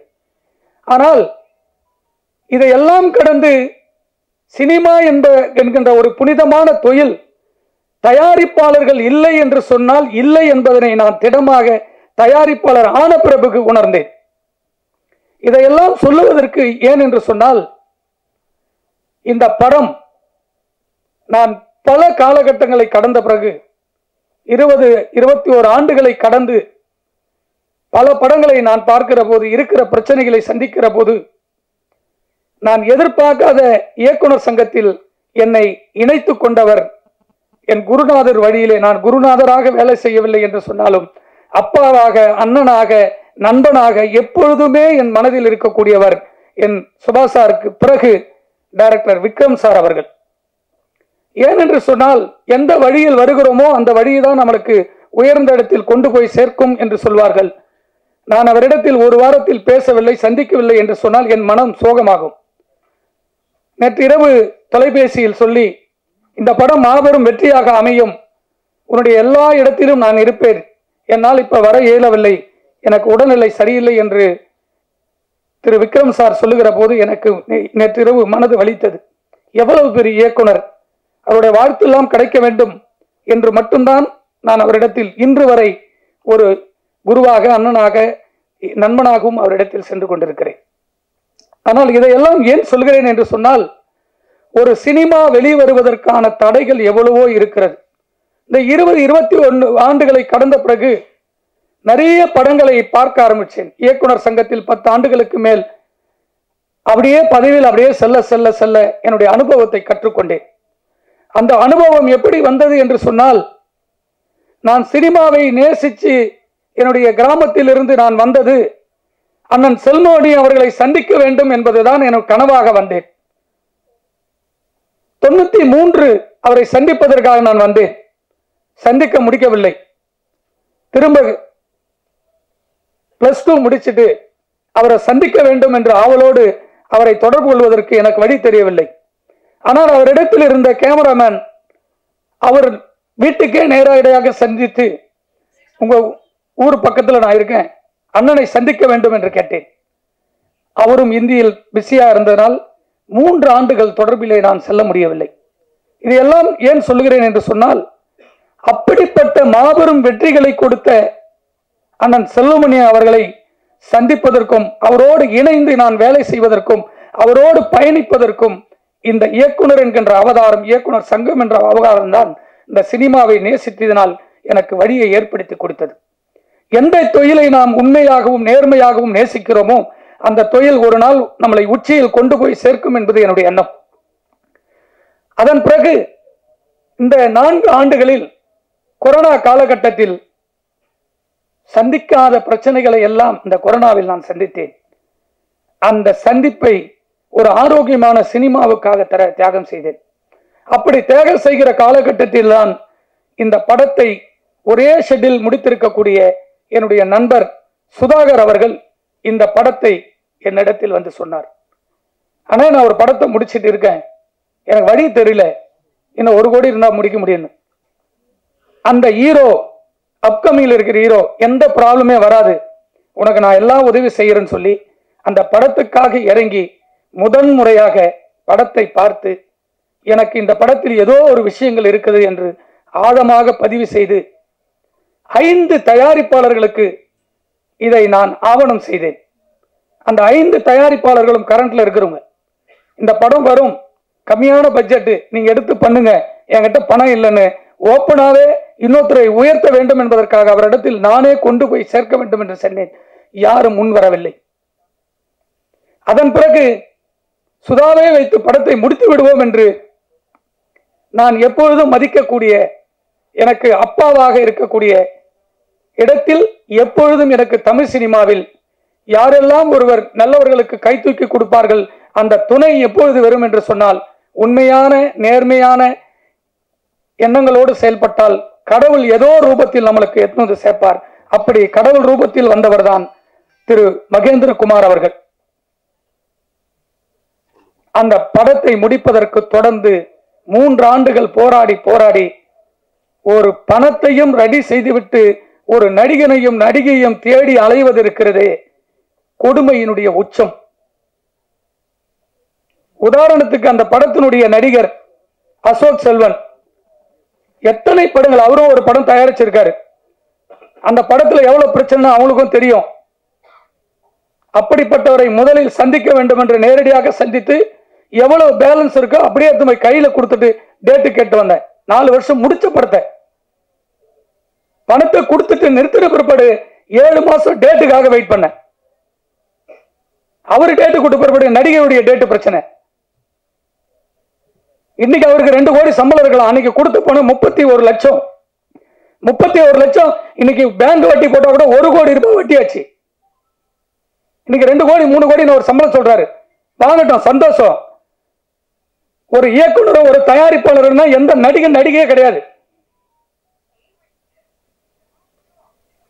இன்னைக்கு 10 கோடி பிசினஸ் ஆகுதுன்னா 10 தயாரிப்பாளர்கள் செத்து பிற்பாடுதான் ஒரு நடிகன் உச்சத்துக்கு போறான். அந்த தயாரிப்பாளரை திரும்பி பார்க்காத எந்த நடிகனும் உச்சிக்கு போய் திரும்ப வந்ததில்லை. கீழே உழுந்து கண்ணுக்கு முன்னாடியே பார்த்திருக்கோம் எவ்வளவு நடிகர் நடிகைகளை. இதுக்காக போராடி டைரக்டர் அழகா சொல்லிட்டு போட்டாரு அழகபெருமாள் சார். அவருடைய படைப்பெல்லாம் பார்த்து பிரமிப்புல வந்தேன். அவருக்கெல்லாம் அசிஸ்டண்டா சேரணும். அந்த உணர்வு தாங்க தமிழ் சினிமா. ஒரு இயக்குனர் இத்தனை வருஷம் போராடி ஒரு படம் எடுத்து வச்சிருக்காரு. இந்த இயக்குனர் கதை சொல்லி உனக்கு பிடிச்சதான அந்த படத்துக்கு நடிக்க வந்தீங்க. ஒரு 2 மணி நேரம் 1.5 மாசமா சொல்லிட்டு இருக்கோம். சொல்றோம் ஒரு நாள் பதில் இல்லை. ஒரு தயாரிப்பாளர்கள் பணம் கொடுத்தால் மட்டும்தாங்க ஒரு நடிகன் ஷூட்டிங் ஸ்பாட்டுக்கே வர முடியும். வீட்டுல இருந்து கிளம்பி ஒரு கார் வரைக்கும், பெட்ரோல் இருந்து கேரவன்ல இருந்து தங்கறதுல இருந்து சாப்பாடுல இருந்து வீட்டுக்கு போற வரைக்கும் ஒரு தயாரிப்பாளருக்கு கொடுக்கிற பணம் உனக்கு யாரு? உங்க அப்பா அம்மா கொடுக்கலையே. நீ கல்யாணத்துக்கு அப்புறம் உங்க அப்பா அம்மாக்கு ஒரு கார் வாங்கி கொடுக்குறியா? யாருடைய பணம்? ஒரு தயாரிப்பாளர் கொடுத்த பணம். அவங்க எத்தனை சொத்து தாலி தவிர எல்லாத்தையும் வித்து கொடுக்குறாங்க யாருக்கு தெரியும்? ஒரு நடிகன் இந்த படத்துக்கு வந்து ப்ரொமோட் பண்ணும். நான் டெய்லியும் அப்டேட் பார்த்துட்டே இருக்கேன். சூப்பர் ஸ்டார் எல்லா படத்துலயும் வந்து நின்று இன்னைக்கு வரைக்கும் உச்சது. அவர் வரணும்னு அவசியமே இல்லை. வீட்டில் உட்கார்ந்துட்டு இருந்தா கூட அந்த படம் சூப்பர் ஹிட். ஒவ்வொரு படத்துக்கு வந்து நிக்கிறாரு, வாழ்த்துறாரு. அதுக்கு அடுத்து எல்லா படத்திலையும் ப்ரொமோஷன்ல பாக்குற ஒரே ஒரு அடுத்த சூப்பர் ஸ்டார் விஜய் மட்டும்தான். எல்லா ரசிகர்கள் சந்திர கண்டென்ட் பேசுறாரு, ஒரு படத்தை கொண்டு போய் சேர்க்கிறாரு. அதுக்கப்புறம் பாக்குறேன் தனுஷ் ஒவ்வொரு படத்திலையும் முன்னாடி நிற்கிறார். ஒரு படம் வெளிவரத்துக்கும் முழு பொறுப்பு, முழு சுதந்திரமோ, முழு உரிமையோ, பல கோடிகளை சம்பாதிக்க போறது ஒரு நடிகன் மட்டும்தான். இது இந்த படத்துக்காக பேசலங்க. எனக்கு நிறைய ஹீரோக்கள் இருக்காங்க, டெய்லி உட்கார்ந்து சாப்பிட்டுக்கிட்டு இருக்கேன். அவங்களும் எல்லாம் இறங்கி இந்த படம் வெளியே வரணும் போராடுறாங்க. லாஸ்டா ஒரு படம் பார்த்தங்க, வாஸ்கோட காமான்னு ஒரு படம். அவர் ஒரு 6 வருஷமா ஒரு படத்தை வரணும்னு ஒவ்வொரு நாளும் பேசுறாரு. இன்னைக்கு கூட போய் இந்த ஃபங்க்ஷனுக்கு வருது, ஒரு ப்ரொமோஷன் சாங் விடுறதுக்காக ஓடுறாப்புல ஒரு ஹீரோ. ஒரு இயக்குனருக்கு பெரிய பக்கபலமே ஒரு நடிகர்கள். இவங்கெல்லாம் இருந்தாதான் ஒரு தயாரிப்பாளர்களுக்கு ஒரு பெரிய உத்வேகம் வரும். இதெல்லாம் ஏன் சொல்றேன்னா, ஒரு படம் வெற்றி படம் அமைந்த புறப்படும். இந்த வெற்றியை கொண்டாட போறது, இந்த படத்துக்கு அப்புறம் எனக்கு 2 கோடி சம்பளம் கொடுன்னு கேட்கிறாப்லன்னா இந்த வெற்றி படத்தினாலதான். இந்த வெற்றி படத்தை இயக்கி இருக்கக்கூடிய பாலாஜி வந்து நல்ல படம் எடுக்கலையானா உனக்கு எப்படி 2 கோடி வரும்? அடுத்த படம் எனக்கு 25 கோடி ஓடிடில 15 கோடி, நான் 5 கோடி கொடுக்குறேன், எடுத்துட்டு போங்க படத்தையே சொல்லலாம், வாயில சொல்லிட்டு போலாம் 20 கோடி 10 கோடின்னு. இன்னைக்கு ஒரு படம் கூட உட்கார்ந்து பல கோடிகள் போட்டு ஒவ்வொரு தயாரிப்பாளரும் டிஜிட்டல் சேட்டலைட் விற்க மாட்டேன் அவதிப்பட்டுக்கிட்டு இருக்கோம். இந்த வேதனை வந்து சொல்லவே கூடாதுன்னு நினைச்சேன். ஆனா நேற்று நைட்டு வரைக்கும் சரி வேண்டாம் வேண்டாம் தான் பொறுமையா இருந்தோம். இதுல இருக்கிற எத்தனை டெக்னீஷியன் வந்து உட்கார்ந்துருக்காங்க, எதுக்கு உட்கார்ந்துருக்காங்க? இங்க ஜெயிக்கணும்னு நினைக்கிறவங்க ஒவ்வொருத்தரும் வந்து போராட்ட களத்தை நிக்கிறாங்க. ஜெயிச்ச பொறுத்தவரை எல்லாருமே ஜெயிக்கணும்னு நினைக்கிறவங்களே தோக்கடிச்சுட்டு போயிடறாங்க. அதுதான் இங்க சினிமா நடந்துட்டே இருக்கு. இந்த படத்தை பார்த்துட்டு அதுக்கப்புறம் வந்து ரொம்ப அமைதியா தம்பி நிவாஸ் பிரசன்னாவை பார்த்தேன். அழகான ஒரு மியூசிக் டைரக்டர், அற்புதமான சிந்தனை உள்ளாள். ஒரு நாள் கூட நெகட்டிவாவே பேச மாட்டாப்ல. ஆனா வந்துருந்தேன், சூப்பரா வந்துடுறேன், சூப்பரா வந்துடுறேன், அப்படி ஒரு எனர்ஜி கொடுக்குறேங்க. அது போல ஒரு டெக்னீஷியன்லாம் இந்த படத்துல இருக்கும்போதுதான் ஒரு பெரிய படமாக வெளியே வருவதற்கு பெரிய உத்வேகம் இருக்கு. எல்லா படமாங்களுக்கு கூட ஒரு நம்பிக்கை வரணும்னா இந்த படத்துல சொல்றவங்க தான். இந்த அலெக்சாண்டர் படம் பார்த்துட்டு சொல்றாருன்னா அவர் அதுக்கு பிடிச்சுதான் பேசுறாரு. இதையெல்லாம் ஏன் சொல்றேன்னா, ஒவ்வொரு நடிகனும் தான் படத்துல கமிட் ஆவறங்க அத்தனை பேரும் வந்து அந்த படத்துக்கு வரணும்னு சொல்லி தயாரிப்பாளர் சங்கம், நடப்பு சங்கம், சிவான் இருக்காரு, ராஜண்ணா இருக்காரு, செல்லுமணி அண்ணா இருக்காரு, தயவு செஞ்சு இந்த மேடையிலே கோரிக்கை வைக்கிறேன். ஒரு படத்தில் நடிச்சு அவங்களுக்கு சம்பளம் தான் கேட்க நாங்க கொடுத்துட்டு போறோம். படம் ஷூட்டிங் முன்னாடியே டப்பிங் கூட முடியல, பணம் கொடுத்தாதான் கேரள வந்தாப்புல படத்தை நைட்டோட நைட்டு வாங்கி எடுத்து போய் பணத்தை கொடுத்தோம். 4 மணி நேரம் ஷூட்டிங், 8 லட்சம் ரூபாய் செலவு போச்சு. அந்த 8 லட்சம் ரூபாய் கொடுக்க முடியுமா அசோக் செல்வனால? இதையெல்லாம் மீறி திரும்ப வந்து ஒரு படத்தை எடுத்து முடிச்சு வரும்போது ஒரு இயக்குனரோட பக்கபலமா இருந்து அந்த படத்துக்கு எல்லா இடத்துலயும் வந்து நிக்கணும் ப்ரொமோஷனுக்கு. இது எனக்காக சொல்ல, எல்லா படத்துக்கும் எல்லா நடிகர்களும் ஒத்துழைப்பு கொடுக்கணும்ன்றதான் என்னுடைய எண்ணம். இது என்னுடைய படத்துக்குன்னு நான் சொல்லவே வரல. போன் எடுக்காத நடிகர் எதுக்குங்க? மேனேஜர் வைங்க, இல்ல மேனேஜர் ரெஸ்பான்ஸ் பண்ண சொல்லுங்க. ஒவ்வொருத்தருக்கும் 50,000 பேட்டா வரணும்னா 50,000 வேணும்ன்றீங்க. யாருக்கிட்ட பேசுறது? ஒண்ணு இயக்குநர்கிட்ட பேசணும், இல்ல தயாரிப்பாளர்கிட்ட பேசணும். உங்க ப்ராப்ளம் என்னன்னு சொன்னா அதை சால்வ் பண்ணுவோம். இது எல்லாமே வேதனையுடைய உச்சத்தில் தான் நான் பேசுறேன். ஏன்னா ஒரு நடிகர் நம்ம வேண்டாம் வேண்டாம் வேண்டாம் அப்படின்றதுக்காக தான் ரொம்ப அமைதியா இருந்து இவ்வளவு பெரிய ஜாம்பவன்களை எவ்வளவு டைம் எல்லாம் வேஸ்ட் பண்ணி எதுக்காக வந்திருக்காங்க சொல்லுங்க? ஒவ்வொருத்தருக்கும் ஒரு கடமைகள் இருக்கு. இந்த படத்துல இருக்க இந்த படம் வெளியே வரதுக்கு யாருக்கு பிள்ளையார் சுதாகர்னு ஒருவர் இல்லைன்னா இந்த படம் எப்படி வரும்? ஆரம்பிச்சிருக்க முடியாது.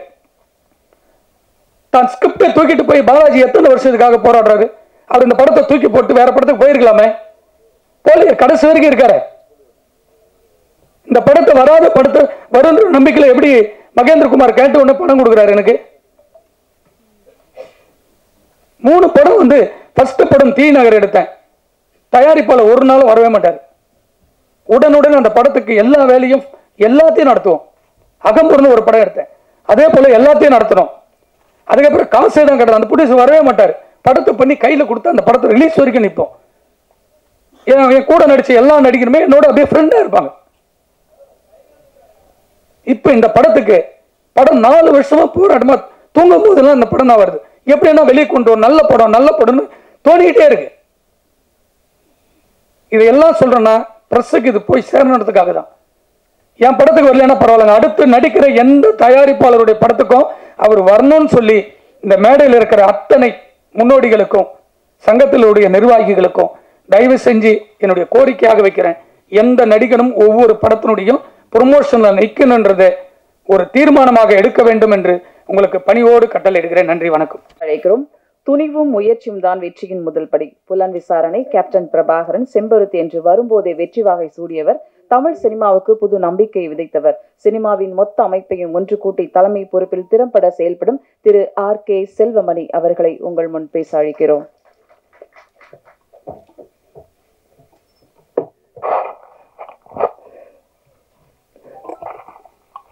எல்லாருக்கும் வணக்கம்.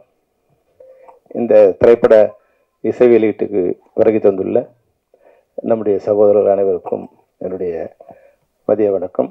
அதுபோன்று பத்திரிகையாளர்கள், ஊடகவியலாளர்கள், நண்பர்கள் அனைவருக்கும் மதிய வணக்கம். ஒருவேளை நான் திருமலை பேசுறதுக்கு முன்னாடி பேசிட்டு போயிருக்கலாம்னு நினச்சேன். நான் வந்து ஆக்சுவலாக வந்து வீட்டில் ஒரு சின்ன ஃபங்க்ஷன் நடந்துட்டு இருந்து திருமலை ஃபோன் மேலே ஃபோன் பண்ணிட்டே இருந்தார். அப்புறம் வரலன்னா டைரக்டர் யூனியனே கழிச்சிருவான்னு சொல்லி பயத்தில் நான் வந்துட்டு போயிடலான்னு வந்து வந்தேன். ஒரு ஃப்ரெண்ட்லியாக சொன்னேன். உண்மையாக அந்த ட்ரைலரை பார்க்கும்போது அந்த இயக்குனர் வந்து புதுசாக ஒரு ஃப்ரெஷ்ஷாக வர அது வந்து நம்மளோட கஷ்டம் எந்த திரைப்படமும் கஷ்டம் இல்லாமல் வந்ததே இல்லை. அதுக்கு தான் வந்து அந்த முன்னாடி நம்ம படத்தோட ரிலீஸே வந்து டெலிவரி ஆகிடுச்சு. டெலிவரி எவ்வளோ கஷ்டமோ அதுபோல் ஒவ்வொரு திரைப்படமும் அந்தந்த காலகட்டத்துக்கு சிரமமாக தான் இருக்கு. முதல்ல வரும்போது அழகு பெருமாள் பேசினார், டைரக்டர் எவ்வளோ கஷ்டம். ஏன்னா ஒரு படம் டைரக்ட் ப்ரொடியூஸ் பண்ணலன்னு நினைக்கிறேன் அவர் அந்த அதனால எவ்வளோ டைரக்டர் கஷ்டம்.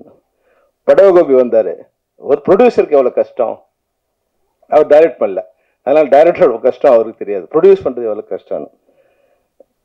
உண்மையில கஷ்டம் தான். திரைப்படத்துறை வந்து நம்ம வந்து ஜாலியாக மகிழ்ச்சியாக படம் பார்த்துட்டு போகிறோம். அந்த திரைப்படத்தை உருவாக்குறது வந்து ஒரு 400-500 பேரை வந்து எல்லாரும் ஆர்கனைஸ் பண்ணி அந்த படத்தை ஒரு ப்ராஜெக்ட் பண்ணுறதுங்கிறது ஒரு கஷ்டமான வேலை தான், இல்லைன்னு சொல்ல. ஆனால் அது கொஞ்சம் திறம்பட பண்ணால் இது போல் கஷ்டம் வராது. நிச்சயமாக இந்த படம் பார்த்தோம், நிச்சயமாக இந்த படம் ஒரு ஃப்ளரிஷாக இருக்குது, ஒரு சந்தோஷமாக இருக்குது. இப்போ இருக்கிற ஸ்க்ரீனுக்கு ஒரு டைட்டாக இருக்கிற இதுக்கு வந்து இந்த படம் வந்து ஒரு ஃபன்னாக ஒரு ஜாலியாக இருக்கும். அதனால் இந்த படம் நிச்சயமாக எல்லாராலும் ஒரு ட்ரெய்லர் பார்க்கும்போது அதுதான் வந்து ஒரு சொத்துக்கு ஒரு பானைக்கு ஒரு சொரு பதங்கிற மாதிரி ஒரு ட்ரெய்லருங்கிறது நிச்சயமாக அந்த ஆடியன்ஸை திரைக்கு கொண்டு வர மாதிரியான ஒரு ட்ரெய்லராக இருக்கணும். ட்ரெய்லர் பார்க்கும்போது எனக்கு தெரிஞ்சது நிச்சயமாக இந்த படத்தை நான் தேட்டரில் பார்க்கலாங்கிற ஒரு உணர்வை எனக்கு இந்த ட்ரெய்லர் கொண்டு வந்திருக்கு. அந்த வகையில் எவ்வளோ கஷ்டம் இருந்தாலும் இப்போ சவுண்ட் ட்ராக் முன்னாடிலாம் வந்து ஃபிலிம் பக்கத்தில் சவுண்ட் ட்ராக் ஓடிட்டுருக்கோம். அது பக்கத்தில் வந்து இன்னொரு ட்ராக் போட்டால் டைரக்டரோட அழுகை கேட்டுகிட்டே இருக்கும். நான் எல்லா ஃப்ரேம்லையும் டைரக்டரோட அழுகையும் இன்னொரு பக்கத்தில் போட்டால் ப்ரொடியூசரோட கேட்டுகிட்டே இருக்கும். ஆனால் அதையெல்லாம் நம்ம வந்து இந்த படத்தோட வெற்றி வரும்போது, என்னோட படமும் ரிலீஸ் ஆகும்போது இப்போ சிவா சார் இருக்காரு, கேட்டால் தெரியும் உங்களுக்கு, அந்த ஆஃபீஸ் உள்ளவே வரக்கூடாதுன்னு சொல்லிட்டாங்க. ஸோ ஆஃபீஸ் உள்ளவே வரக்கூடாது, அந்த ரோடுக்கே வராதப்பான்னு சொன்னாங்க. ஆனால் படம் ரிலீஸ் ஆன பிறகு மறுநாள் வந்து என் வீட்டு வாசலில் 3 கார் அவங்க கார் தான் நின்றுட்டு இருந்தது. என்னப்பா டைரக்டர் கூட்டுவாங்க அப்படின்னு. அதனால இது வந்து ஒரு கணவன் மனைவி மாதிரி சண்டை தான். வெற்றி வரும்போது நம்மளுடைய எல்லா கவலைகளும் இதுவாயிடும். நாளைக்கு இந்த படம் வெற்றி ஆகும்போது இதே திருமலையும் அசோக் செல்வனும் தோல்மலைக்கு கை போட்டு போவாங்க, நிச்சயமா நடக்கும். சினிமாவில் நடக்காதுங்கிறதுக்கு எதுவுமே இதுவும் இல்லை, எல்லாம் நடக்கும். ஆனா நடக்கிறதுக்கு எது காரணமா இருக்கும்னா வெற்றி ஒண்ணுதான் காரணமா இருக்கும். இந்த திரைப்படத்தை பார்க்கும்போது அந்த சூழ்நிலை அமையக்கூடிய வாய்ப்பு இருக்கு. வந்து அடுத்த படம் வந்து வெற்றி அடையும் போது எல்லா கவலைகளையும் மறந்து திருமலையும் அசோக் செல்வனும் இணைந்து ஒரு திரைப்படத்தை நிச்சயமா தயாரிக்கலாம். ஏன்னா எனக்கு திருமலையை ரொம்ப நல்லா தெரியும். ஒரு இமோஷனல் ஒரு கை, எல்லாத்துக்கும் ஏதோ நல்லது பண்ணணும்னு நினச்சிக்கிட்டே ஏதோ ஒரு முயற்சி பண்ணிகிட்டே இருப்பார். அதுபோல் நான் அசோக் செல்வனையும் ஒரு 2 தடவை சந்திச்சிருக்கேன். பேசும்போது ரொம்ப இனிமையாக, ரொம்ப அன்பாக, ரொம்ப நாகரிகமாக, ரொம்ப பண்போடு தான் பேசினார். ஒரு வகையில் என்ன இதுக்கு எந்த பிரச்சனையும் தெரியாது. எதுவாக இருந்தாலும் 1000 கஷ்டங்கள் இந்த திரைப்படத்தில் இருந்தாலும் திருமலை சொன்னதில் ஒரு பாயிண்ட் இருக்குது. அந்த படம் ரிலீஸ் ஆகும்போது எல்லாரும் சேர்ந்து அந்த படத்தை வந்து ப்ரொமோட் பண்ணணுங்கிறத வந்து ஒரு விதியாக வச்சுக்கணும். ஏன்னா இந்த ஒரு படம் வந்து வெற்றி அடைஞ்சா அதில் யாருக்கு முதல் லாபம்னா அதில் நடித்த நடிகர் நடிகை 2 பேருக்கும் அவங்க தான் 80% ஆஃப் லாபத்தை எடுத்துகிட்டு போயிருப்பாங்க. லாபங்கிறது வந்து நான் மானிட்டரி வைஸாக சொல்ல, அது வந்து ஃபேம் வைஸாக அதன் மூலம் அடுத்த படத்தில் கிடைக்க போகிற லாபம் வைஸாக 80% அவங்க எடுத்துகிட்டு போகிறாங்க. அப்புறம் ஒரு 10-15% வந்து டெக்னீஷியன் எடுத்துப்பாங்க. இன்னைக்கு இருக்கிற பாலாஜி வந்து இந்த படம் ஓடிச்சுன்னா நாளைக்கு அவரோட லெவல் வேறவா இருக்கும். ஆனால் இந்த படம் ஓடினாலும் திருமலையோட லெவல் அதே லெவல் தான் இருக்கும், தயாரிப்பாளர் லெவல் அப்படியே தான் இருக்கும். அவர் வந்து இந்த கடன்கள்ந்து விடுபடலாம். இப்போ மகேந்திர கொடுத்த ஃபைனான்ஸும் சுதாகர் கொடுத்த ஃபைனான்ஸ் இதெல்லாம் வந்து சரி பண்ணலாமே தவிர அடுத்து அவர் வந்து வெளியே வர்றது கஷ்டம். அப்போ ஒரு 5% 10% தயாரிப்பாளர் தான் உயிரை கொடுத்து இந்த படத்தை ப்ரமோட் பண்ணணும், வெளியே வரணும்னு நினைக்கும் போது இதுல 90% மேல லாபம் அடைய போற நடிகர், டெக்னீஷியன்ஸ் நிச்சயமா இந்த படத்தை ப்ரமோட் பண்ணணும்.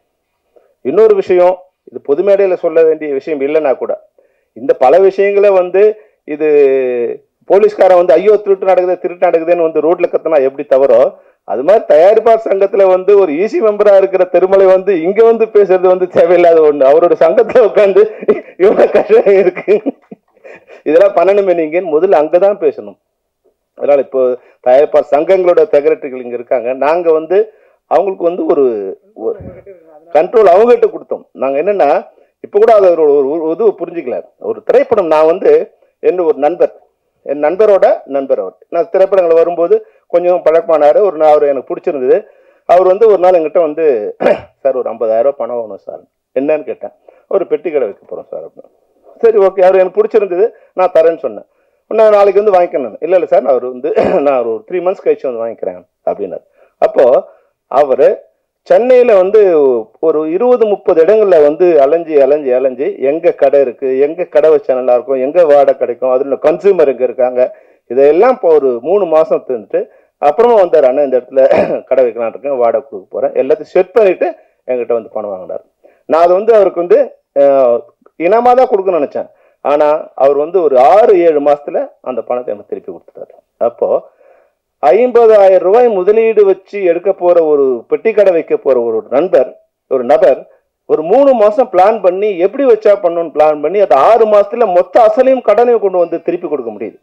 ஆனா எல்லாம் கோடீஸ்வரம் தான். இன்னைக்கு தயாரிப்பாளர் எல்லாம் கோடீஸ்வரம் தான். கோடீஸ்வரம்னா கோடிக்கு கம்மியா இன்னைக்கு எந்த திரைப்படமும் எடுக்க முடியறது இல்லை.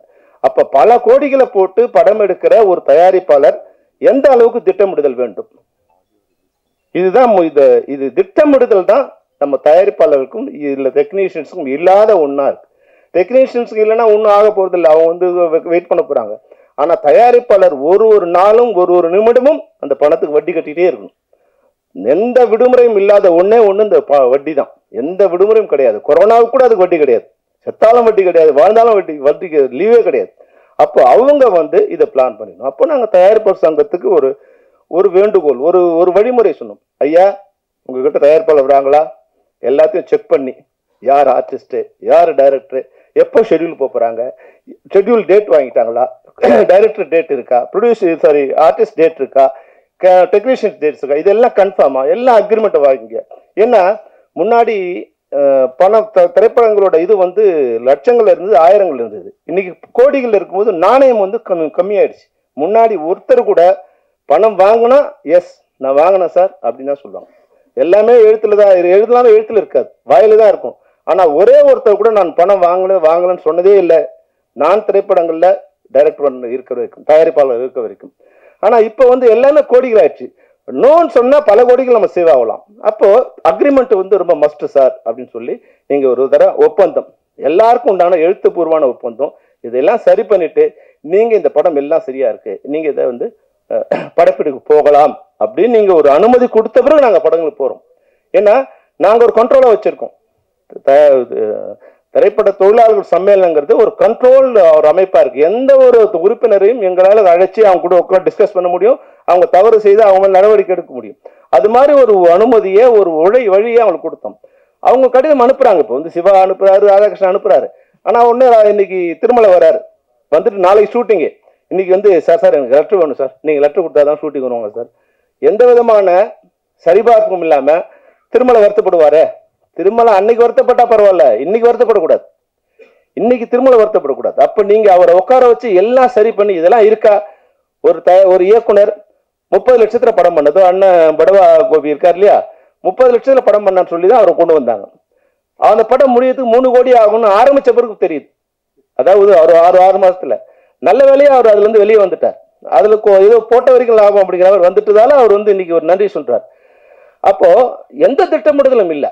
அப்ப அந்த திட்டமிடுதல் இருந்தா குறைஞ்சபட்சம் அந்த 4 கோடி இருக்கா, 4 கோடி உங்களால ஃபைனான்ஸ் அரேஞ்ச் பண்ண முடியுமா, பண்ணிட்டீங்களா?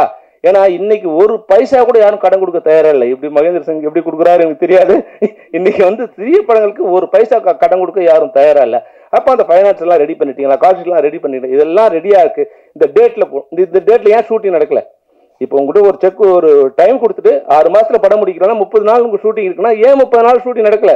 டைரக்டர் சரியில்லையா, இல்லை ஆர்டிஸ்ட் வரலையா அப்படிங்கிறத வந்து செக் பண்ணக்கூடிய அதிகாரமும் அமைப்பு முறையும் தயாரிப்பாளர் சங்கத்துக்கு இருந்ததுன்னா இந்த மாதிரியான புலம்பல்கள் இந்த மேடைகள்ல இருக்காது.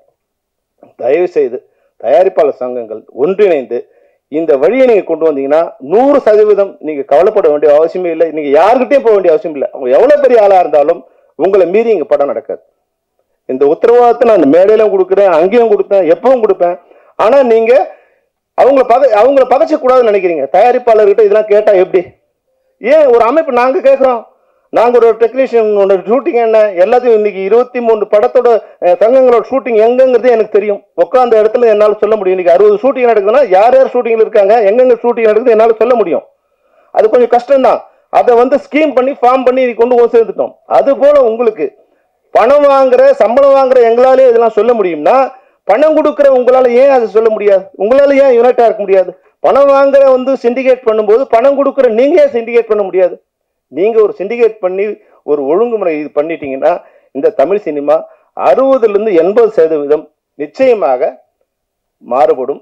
ஒரு வருமானம் வருகின்ற இன்னைக்கு வந்து திரைப்படங்கள் 100% வருமானம் வரதுக்கு உண்டான வழி இருக்கு. ஆனா வருமானம் வர வழியெல்லாம் அடைச்சிட்டு கடன் வர வழி மட்டும்தான் இன்னைக்கு தயாரிப்பாளர் இருக்கு. வருமானம் வருதுன்னா அது வேற யாருக்கோ போயிடுது. அந்த சேனல்ல வேற இடத்துக்கு போயிடுது. கியூபா அது வேற இடம், அவுடோனிட்டா வேற இடம், மேக் மை ட்ரிப்பா வேற இடம். இன்னைக்கு 30 லட்சம் டிக்கெட் விதுவாதுன்னா ஒரு டிக்கெட்டுக்கு 10 ரூபானா 3 கோடி ரூபாய் இன்னைக்கு வந்து ஒரு நாளைக்கு வருமானம். படம் ஓடுதோ லாபமோ நஷ்டமோ 3 கோடி ரூபாய் ஒருத்தர் வந்துட்டே இருக்கு. ஆனா அந்த வருமானம் யாருக்கு போகுதுன்னா யாருக்கும் போகுது.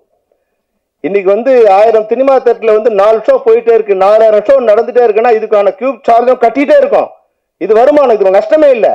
இது திரைப்படத்துறையில் இருக்கு. யாருக்கா தயாரிப்பாளருக்கு யாருக்கா வருதானா வருமானம் வர்றதே கிடையாது. அப்போ வருமானம் வருகின்ற வழிகளை இன்னைக்கு வந்து நான் 8 கோடி பேர்ல 6 கோடி பேர் நம்ம திரைப்படங்களை ஏதோ ஒரு பிட்ட பார்த்துட்டே இருக்கான். ஒரு ஸ்டில்ல பார்த்தா கூட அதுக்கு பணம் கட்ட வேண்டிய சூழ்நிலை இருக்கு. நான் போட்ட மியூசிக்கு என் படத்தோட மியூசிக்கை நான் ஸ்டேஜ்ல பாடுறதுக்கே நான் திருப்பி பணம் கொடுக்க வேண்டிய இருக்கு. 1 லட்சம் ரூபாய் பணம் கொடுத்து வாங்கின என்னோட பாட்டை நான் இன்னைக்கு ஸ்டேஜ்ல போனோம்னா அவனுக்கு 3 லட்சம் ரூபாய் ஒரு பாட்டுக்கு ஒரு தடவைக்கு நான் பணம் கொடுக்க வேண்டிய அவலம் இன்னைக்கு இருக்கு. அப்ப என்னோட படம் வருமானம், என்னோட திரைப்படம் பல பேருக்கு பல வழிகள்ல வருமானத்தை கொட்டி கூச்சிட்டே இருக்கு. ஆனா படையெடுத்த தயாரிப்பாளருக்கு அந்த வருமானம் வருவதில்லை. எப்படி வந்து விவசாயிக்கு அவனோட உழைச்ச நெல் இதுக்கு வந்து உழைப்புக்கு நெல்லுக்கு வந்து தக்காளிக்கு வருமானம் வரது இல்லையோ, அது போல திரைப்பட தயாரிப்பாளர்களுக்கு அவருடைய போட்ட முதலீடுக்கு வருமானம் வருவதே இல்லை. அதை நீங்க ஒழுங்கு பண்ணீங்கன்னா நிச்சயமா லாபம் வந்துட்டே இருக்கு. லாபம் தயாரிப்பாளர் தவிர மற்றவங்க வருது. வருகின்ற லாப நஷ்டத்துக்கு மட்டும் நீங்க தயாராகிறீங்க, கடனுக்கு மட்டும் நீங்க வட்டி கட்டிட்டீங்க, கடனுக்கு மட்டும் வீட்டை விட்டுட்டீங்க. ஆனா வருமானத்தை எல்லாம் வேற யாரும் சாப்பிட்டு இருக்காங்க.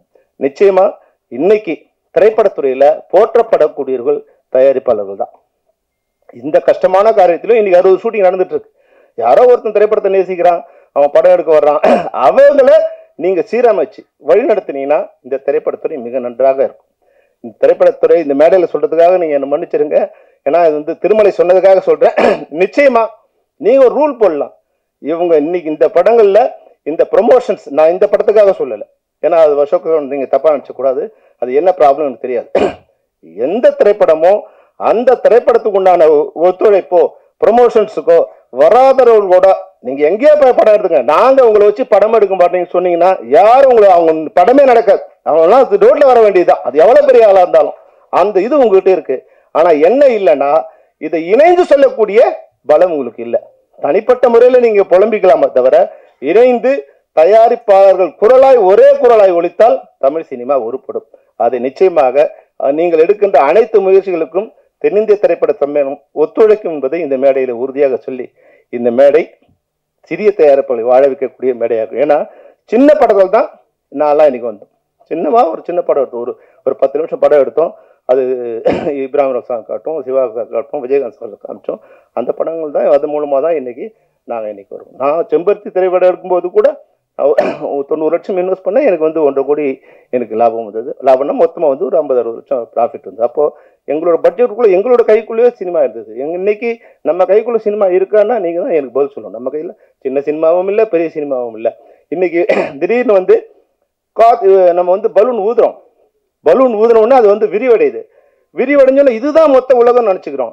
ஒரு தோல்விங்கிற ஒரு படம், ஒரு படம் மிகப்பெரிய படம், ஒரு 125 கோடி அவன் வந்து ஓடிடி வாங்குறான். அது புஷ்ஷுன்னு ஆகுது. அந்த பலூனில் ஒரு ஓட்டை போட்டால் வெடிச்சு போகிற மாதிரி புஷ்ஷுன்னு ஆன உடனே ஓடிடி படத்தை வாங்க நிறுத்துறான். படங்கள் ஓட ஆரம்பித்த உடனே கொரோனா பீரியடில் ஓடிடிலாம் மிகப்பெரிய மார்க்கெட் வந்தோடனே நம்ம கிட்ட இருந்த 50 கோடி 100 கோடி இந்த படங்கள் வந்து 100 கோடி 200 கோடி படம் வாங்கின உடனே யாருக்கான எந்த விதத்தில் நம்மளோட பட்ஜெட் அதுக்கு இன்க்ரீஸ் ஆச்சுங்கிறத நீங்கள் தான் யோசிக்கணும்.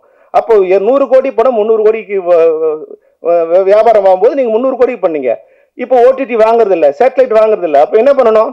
ஓடிடிக்கு முன்னாடி என்ன ஸ்டேட்டஸ் இருக்கோ அந்த ஸ்டேட்டஸ் கொண்டு வரணும். அப்போதான் வந்து திரைப்படங்களை உருவாக்க முடியும். அப்படி இருந்தால் தான் இன்னைக்கு திரைப்படங்களை நாங்கள் ஷூட்டிங்கே போக முடியும். இன்னைக்கு நீங்கள் என்ன வேணாலும் நினச்சிங்க, 6 மணிக்கு மேலே அந்த ப்ரொடியூசர்கிட்ட சம்பளம் வாங்கும்போது எவ்வளோ கஷ்டமாக இருக்குன்னா அவ்வளோ கஷ்டமாக இருக்கு. கண்ணீர் விட்டு தான் அந்த தயாரிப்பாளர்கிட்ட பணம் வாங்க வேண்டியது இருக்கு. அவங்களால கொடுக்க முடியல, எங்களால் வாங்க முடியல. இந்த சிரமமான ஏன்னா தயாரிப்பாளர் நல்லா இருந்தால் தான் தொழிலாளர் நல்லா இருக்க முடியும். அப்போ தயாரிப்பு துறை நல்லா இருந்தால் தான் இன்னைக்கு எல்லாருமே நல்லா இருக்க முடியும். அப்போ நான் பேசுவது தயாரிப்பாளர் நல்லா இருக்கணுமோ, இல்லை டெக்னீஷியன் நல்லா இருக்கணுமோ, ஆர்டிஸ்ட் நல்லா இருக்கணுங்கிற எந்த இதுவும் இல்லை. இந்த தமிழ் சினிமாங்கிற ஒரு வீடு அழகா இருந்தா இங்க எல்லாரும் நடிகர்களும் இந்த வீட்டில் குடியிருக்கலாம், தயாரிப்பாளரும் இந்த வீட்டில் குடியிருக்கலாம், தொழில்நுட்ப கலைஞர்களும் தொழிலாளர்களும் இந்த வீட்டில் குடியிருக்கலாம். அந்த வீடே இடிஞ்சு போச்சுன்னா எல்லாரும் ரோடுக்கு வர வேண்டியது தான். அதனால தயவு செய்து நீங்கள் எடுக்கின்ற அனைத்து முயற்சிகளுக்கும் தென்னிந்திய சம்மேளனம் ஒத்துழைக்கும் என்று கூறி திருமலைக்கும் அதனுடைய டீம் அனைவருக்கும் என்னுடைய வாழ்த்து கூறி விடைபெறுகிறேன். நன்றி, வணக்கம். சவுண்ட் இன்ஜினியர் தரணிதரன் அவர்களை மேடை கழிக்கிறோம். எஃப்எக்ஸ் ராஜசேகர் அவர்களை மேடை கழிக்கிறோம்.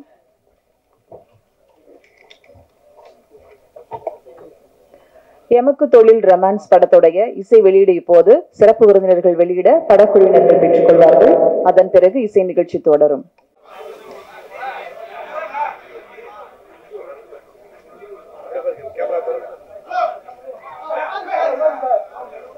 கொஞ்சம் வெயிட் பண்ணுங்க.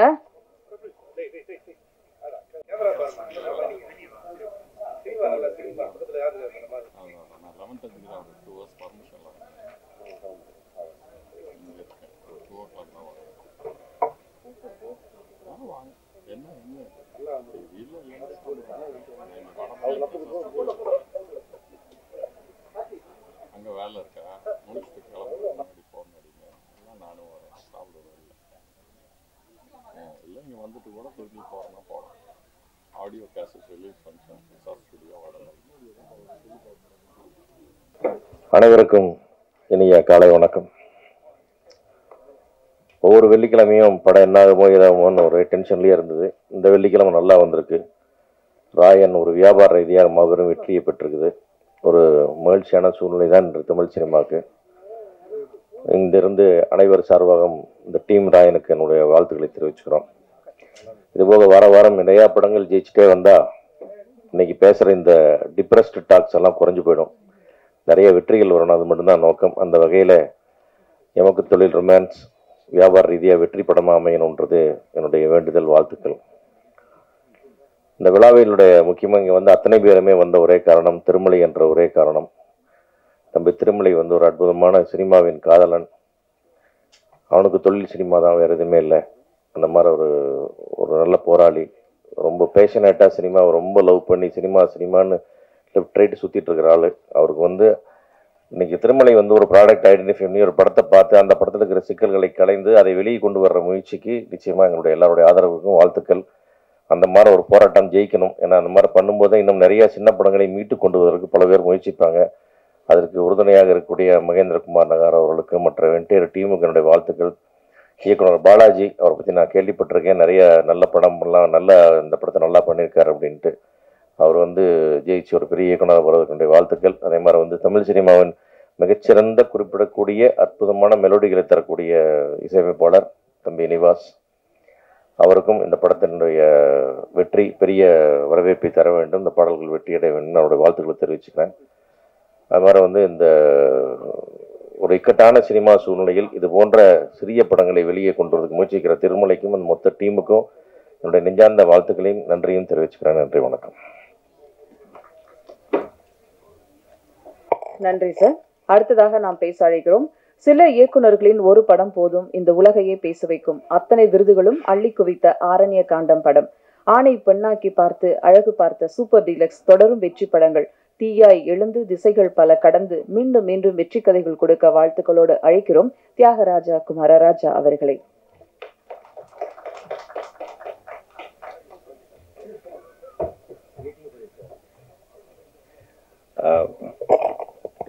அனைவருக்கும் வணக்கம்.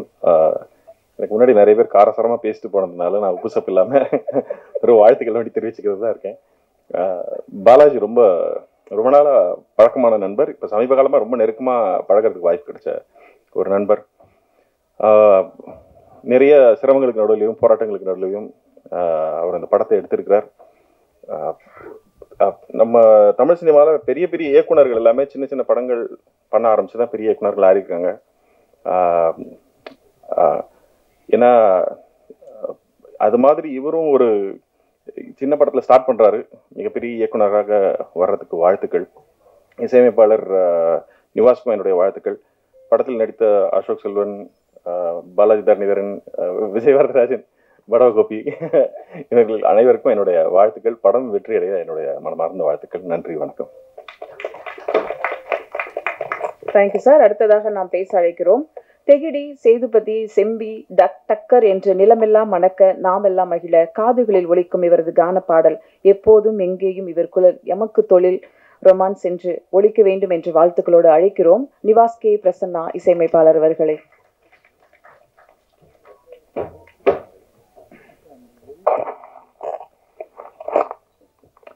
எல்லோருக்கும் வணக்கம். வந்திருக்கும் பத்திரிகையாளர் நண்பர்களுக்கும் distinguished guests on stage, எல்லோருக்கும் வணக்கம். எமக்கு தொழில் ரொமான்ஸ் பல போராட்டங்களுக்கு அப்புறம் வந்து இப்போ this film has found its light அப்படின்னு சொல்ல முடியும். நம்ம வந்து நான் நிறைய டைரக்டர்ஸோட ஒர்க் பண்ணியிருக்கேன். வெரி ஃபியூ டைரக்டர்ஸ் நீங்கள் வந்து you come across them, you find them very sensible. At the same time அவங்களோட உங்களுக்கு ஒரு பர்சனல் கனெக்ஷன் இருக்கும். அப்படிப்பட்ட ஒரு சில இயக்குனர்கள் நான் சந்திச்சு எனக்கு ரொம்ப மிக நெருக்கமான ஒரு இயக்குனர்னா பாலாஜி சார் தான் நான் சொல்ல முடியும். அவருடைய சென்சிபிலிட்டிஸும் அவருடைய தாட் ப்ராசஸும் நான் ரொம்ப நிறைய விஷயங்களை ரசிச்சிருக்கேன். இந்த படத்தில் பொறுத்த வரைக்கும் கிட்டத்தட்ட இவரோட நான் வந்து கிட்டத்தட்ட ஒரு 6 வருஷமாக ட்ராவல் பண்ணிட்டு இருக்கேன். இந்த படம் ஆரம்பித்தது. ஸோ எனக்கு ஒரு பிரதர் அவர், ஆக்சுவலி ஒரு ஃபேமிலி எப்பவுமே. ஸோ இந்த ஃபிலிம் வந்து நல்லா வந்திருக்கு, பாடல்களும் நல்லா வந்திருக்கு. ஏன்னால் வந்து இதுக்கு நாங்கள் நிறையா சாரும் நானும் நிறைய விஷயங்கள் டிஸ்கஸ் பண்ணி நிறையா உழைச்சிருக்கோம். ஈவன் தோ நிறைய விஷயங்களுக்கு தாண்டி இந்த படம் ரிலீஸ் ஆகும்போதும் இந்த ஃபிலிமில் ஒரு சோல் இருக்குன்றதை நான் ரொம்ப நம்புகிறேன். ஆக்சுவலி ஐ திங்க் அந்த ஒரு விஷயம் தான் எப்போவுமே இந்த படத்தை வந்து ஹோல்ட் பண்ணிட்டு இருக்கு. ஸோ சார் பற்றி சொல்லணும்னால் அவரோட போராட்டங்களை நான் என் கண் முன்னாடி பார்த்துருக்கேன். அவர் என்னென்னலாம் கோ த்ரூ பண்ணியிருக்காருன்றது I have seen right in front of my eyes. So I think சாரோட பொட்டென்ஷியல் அண்ட் அவர் வந்து இன்னும் பெரிய இடத்துக்கு வருவார்ன்றதை நான் நிறைய நம்புகிறேன். என்னோட my prayers and my wishes to sir. And next வந்து என்னுடைய ப்ரொடியூசர்ஸ். இந்த படத்தை முதல்ல ஆரம்பித்தது சுதாகர் சார். அவர் மூலமாக அந்த படம் வந்து பாலாஜி சார் கிட்ட இருந்து ஒரு விஷயமா ஃபார்ம் பண்ணி அதெல்லாம் நடந்து நிறைய விஷயங்களை தாண்டி அப்புறம் வந்து ஒருத்தர் மூலமாக இந்த படம் வரணும்னு இருக்கிறதுனா திருமலை சார் தான். அவர் வந்து இந்த படத்துக்கு ஒர்க் பண்ண எடுத்த முயற்சிகளாகட்டும் நான் என் கண் முன்னாடி பார்த்துருக்கேன். ஏன்னா சின்ஸ் 2018 ஒவ்வொரு வருஷமா வரும் இந்த விஷயம். ஒரு வருஷமா வருவாங்க, இப்போ பண்ணிடலாம், அப்புறம் சம்டைம்ஸ் நின்றுரும், திருப்பி வந்துடும். ஸோ அது அந்த வெயிட்டிங் ப்ராசஸ் ஆகட்டும் அவங்க கோத்ரூ பண்ணதை நான் பார்த்துருக்கேன். ஸோ இது எல்லாமே வந்து இப்போ ஃபைனலி இப்போ ஒரு குட் ஸ்பேஸ்க்கு இப்போ அந்த ஃபிலிம் வந்திருக்குன்றது எனக்கு ரொம்ப ரொம்ப ரொம்ப சந்தோஷம். பிகாஸ் என்னால் வந்து கண்டிப்பாக பாலாஜி சாரோட ஒரு முழு முயற்சியும் அவருடைய sometimes is very adamant. So I think அதுதான் அவரோட பிக்கஸ்ட் ப்ளஸ்ன்றதை நான் பார்க்குறேன். எவ்வளோ நிறைய நாங்கள் 2 பேரும் வந்து ஒரு பாய் ஃப்ரெண்ட் கேர்ள் ஃப்ரெண்ட் மாதிரி அடிப்போம், அப்பப்போ அடிச்சுப்போம், திருப்பி பேசிப்போம். ஸோ இதெல்லாம் தாண்டி இந்த ஃபிலிம் வந்து இப்போ வந்திருக்குன்றது எனக்கு ரொம்ப ரொம்ப சந்தோஷமா இருக்கு. So I'm very very glad to be a part of this film. And I really thank my technicians, my singers, my sound engineers, my whole team, and producers, Ashok, my friend, Avantika, and everybody. This film has come out very well. நான் பார்த்துருக்கேன், நான் enjoy பண்ணியிருக்கேன் நிறைய scenes. I think சரியான நேரத்தில் இந்த film will find its own டெஸ்டினின்றதை நான் வந்து பிலீவ் பண்ணுறேன். ஸோ எல்லோருக்கும் நன்றி, வந்திருக்கும் அனைவருக்கும் நன்றி. To all the guest, Balaji Tharaneetharan sir, Kumararaja sir, everybody, to producers, Badava Gopi sir, thank you so much for the I very feeling grateful to be standing here. Thank you so much. நன்றி. Thank you. அடுத்ததாக நாம் பேச அழைக்கிறோம் எழில் லிங்குசாமியுடன் cinema பயின்றவர், எழுத்தார்வம் கொண்ட இயக்குனர், இன்று இயக்குனராக அறிமுகமாகிறார். எமக்கு தொழில் ரொமான்ஸ் படம் மூலம் கனவு மெய்ப்பட கனவு தொழிற்சாலை இவர் படம் இடம் பிடிக்க வாழ்த்துக்களோடு அழைக்கிறோம் இயக்குனர் பாலாஜி கேசவன் அவர்களை. அனைவருக்கும் வணக்கம்.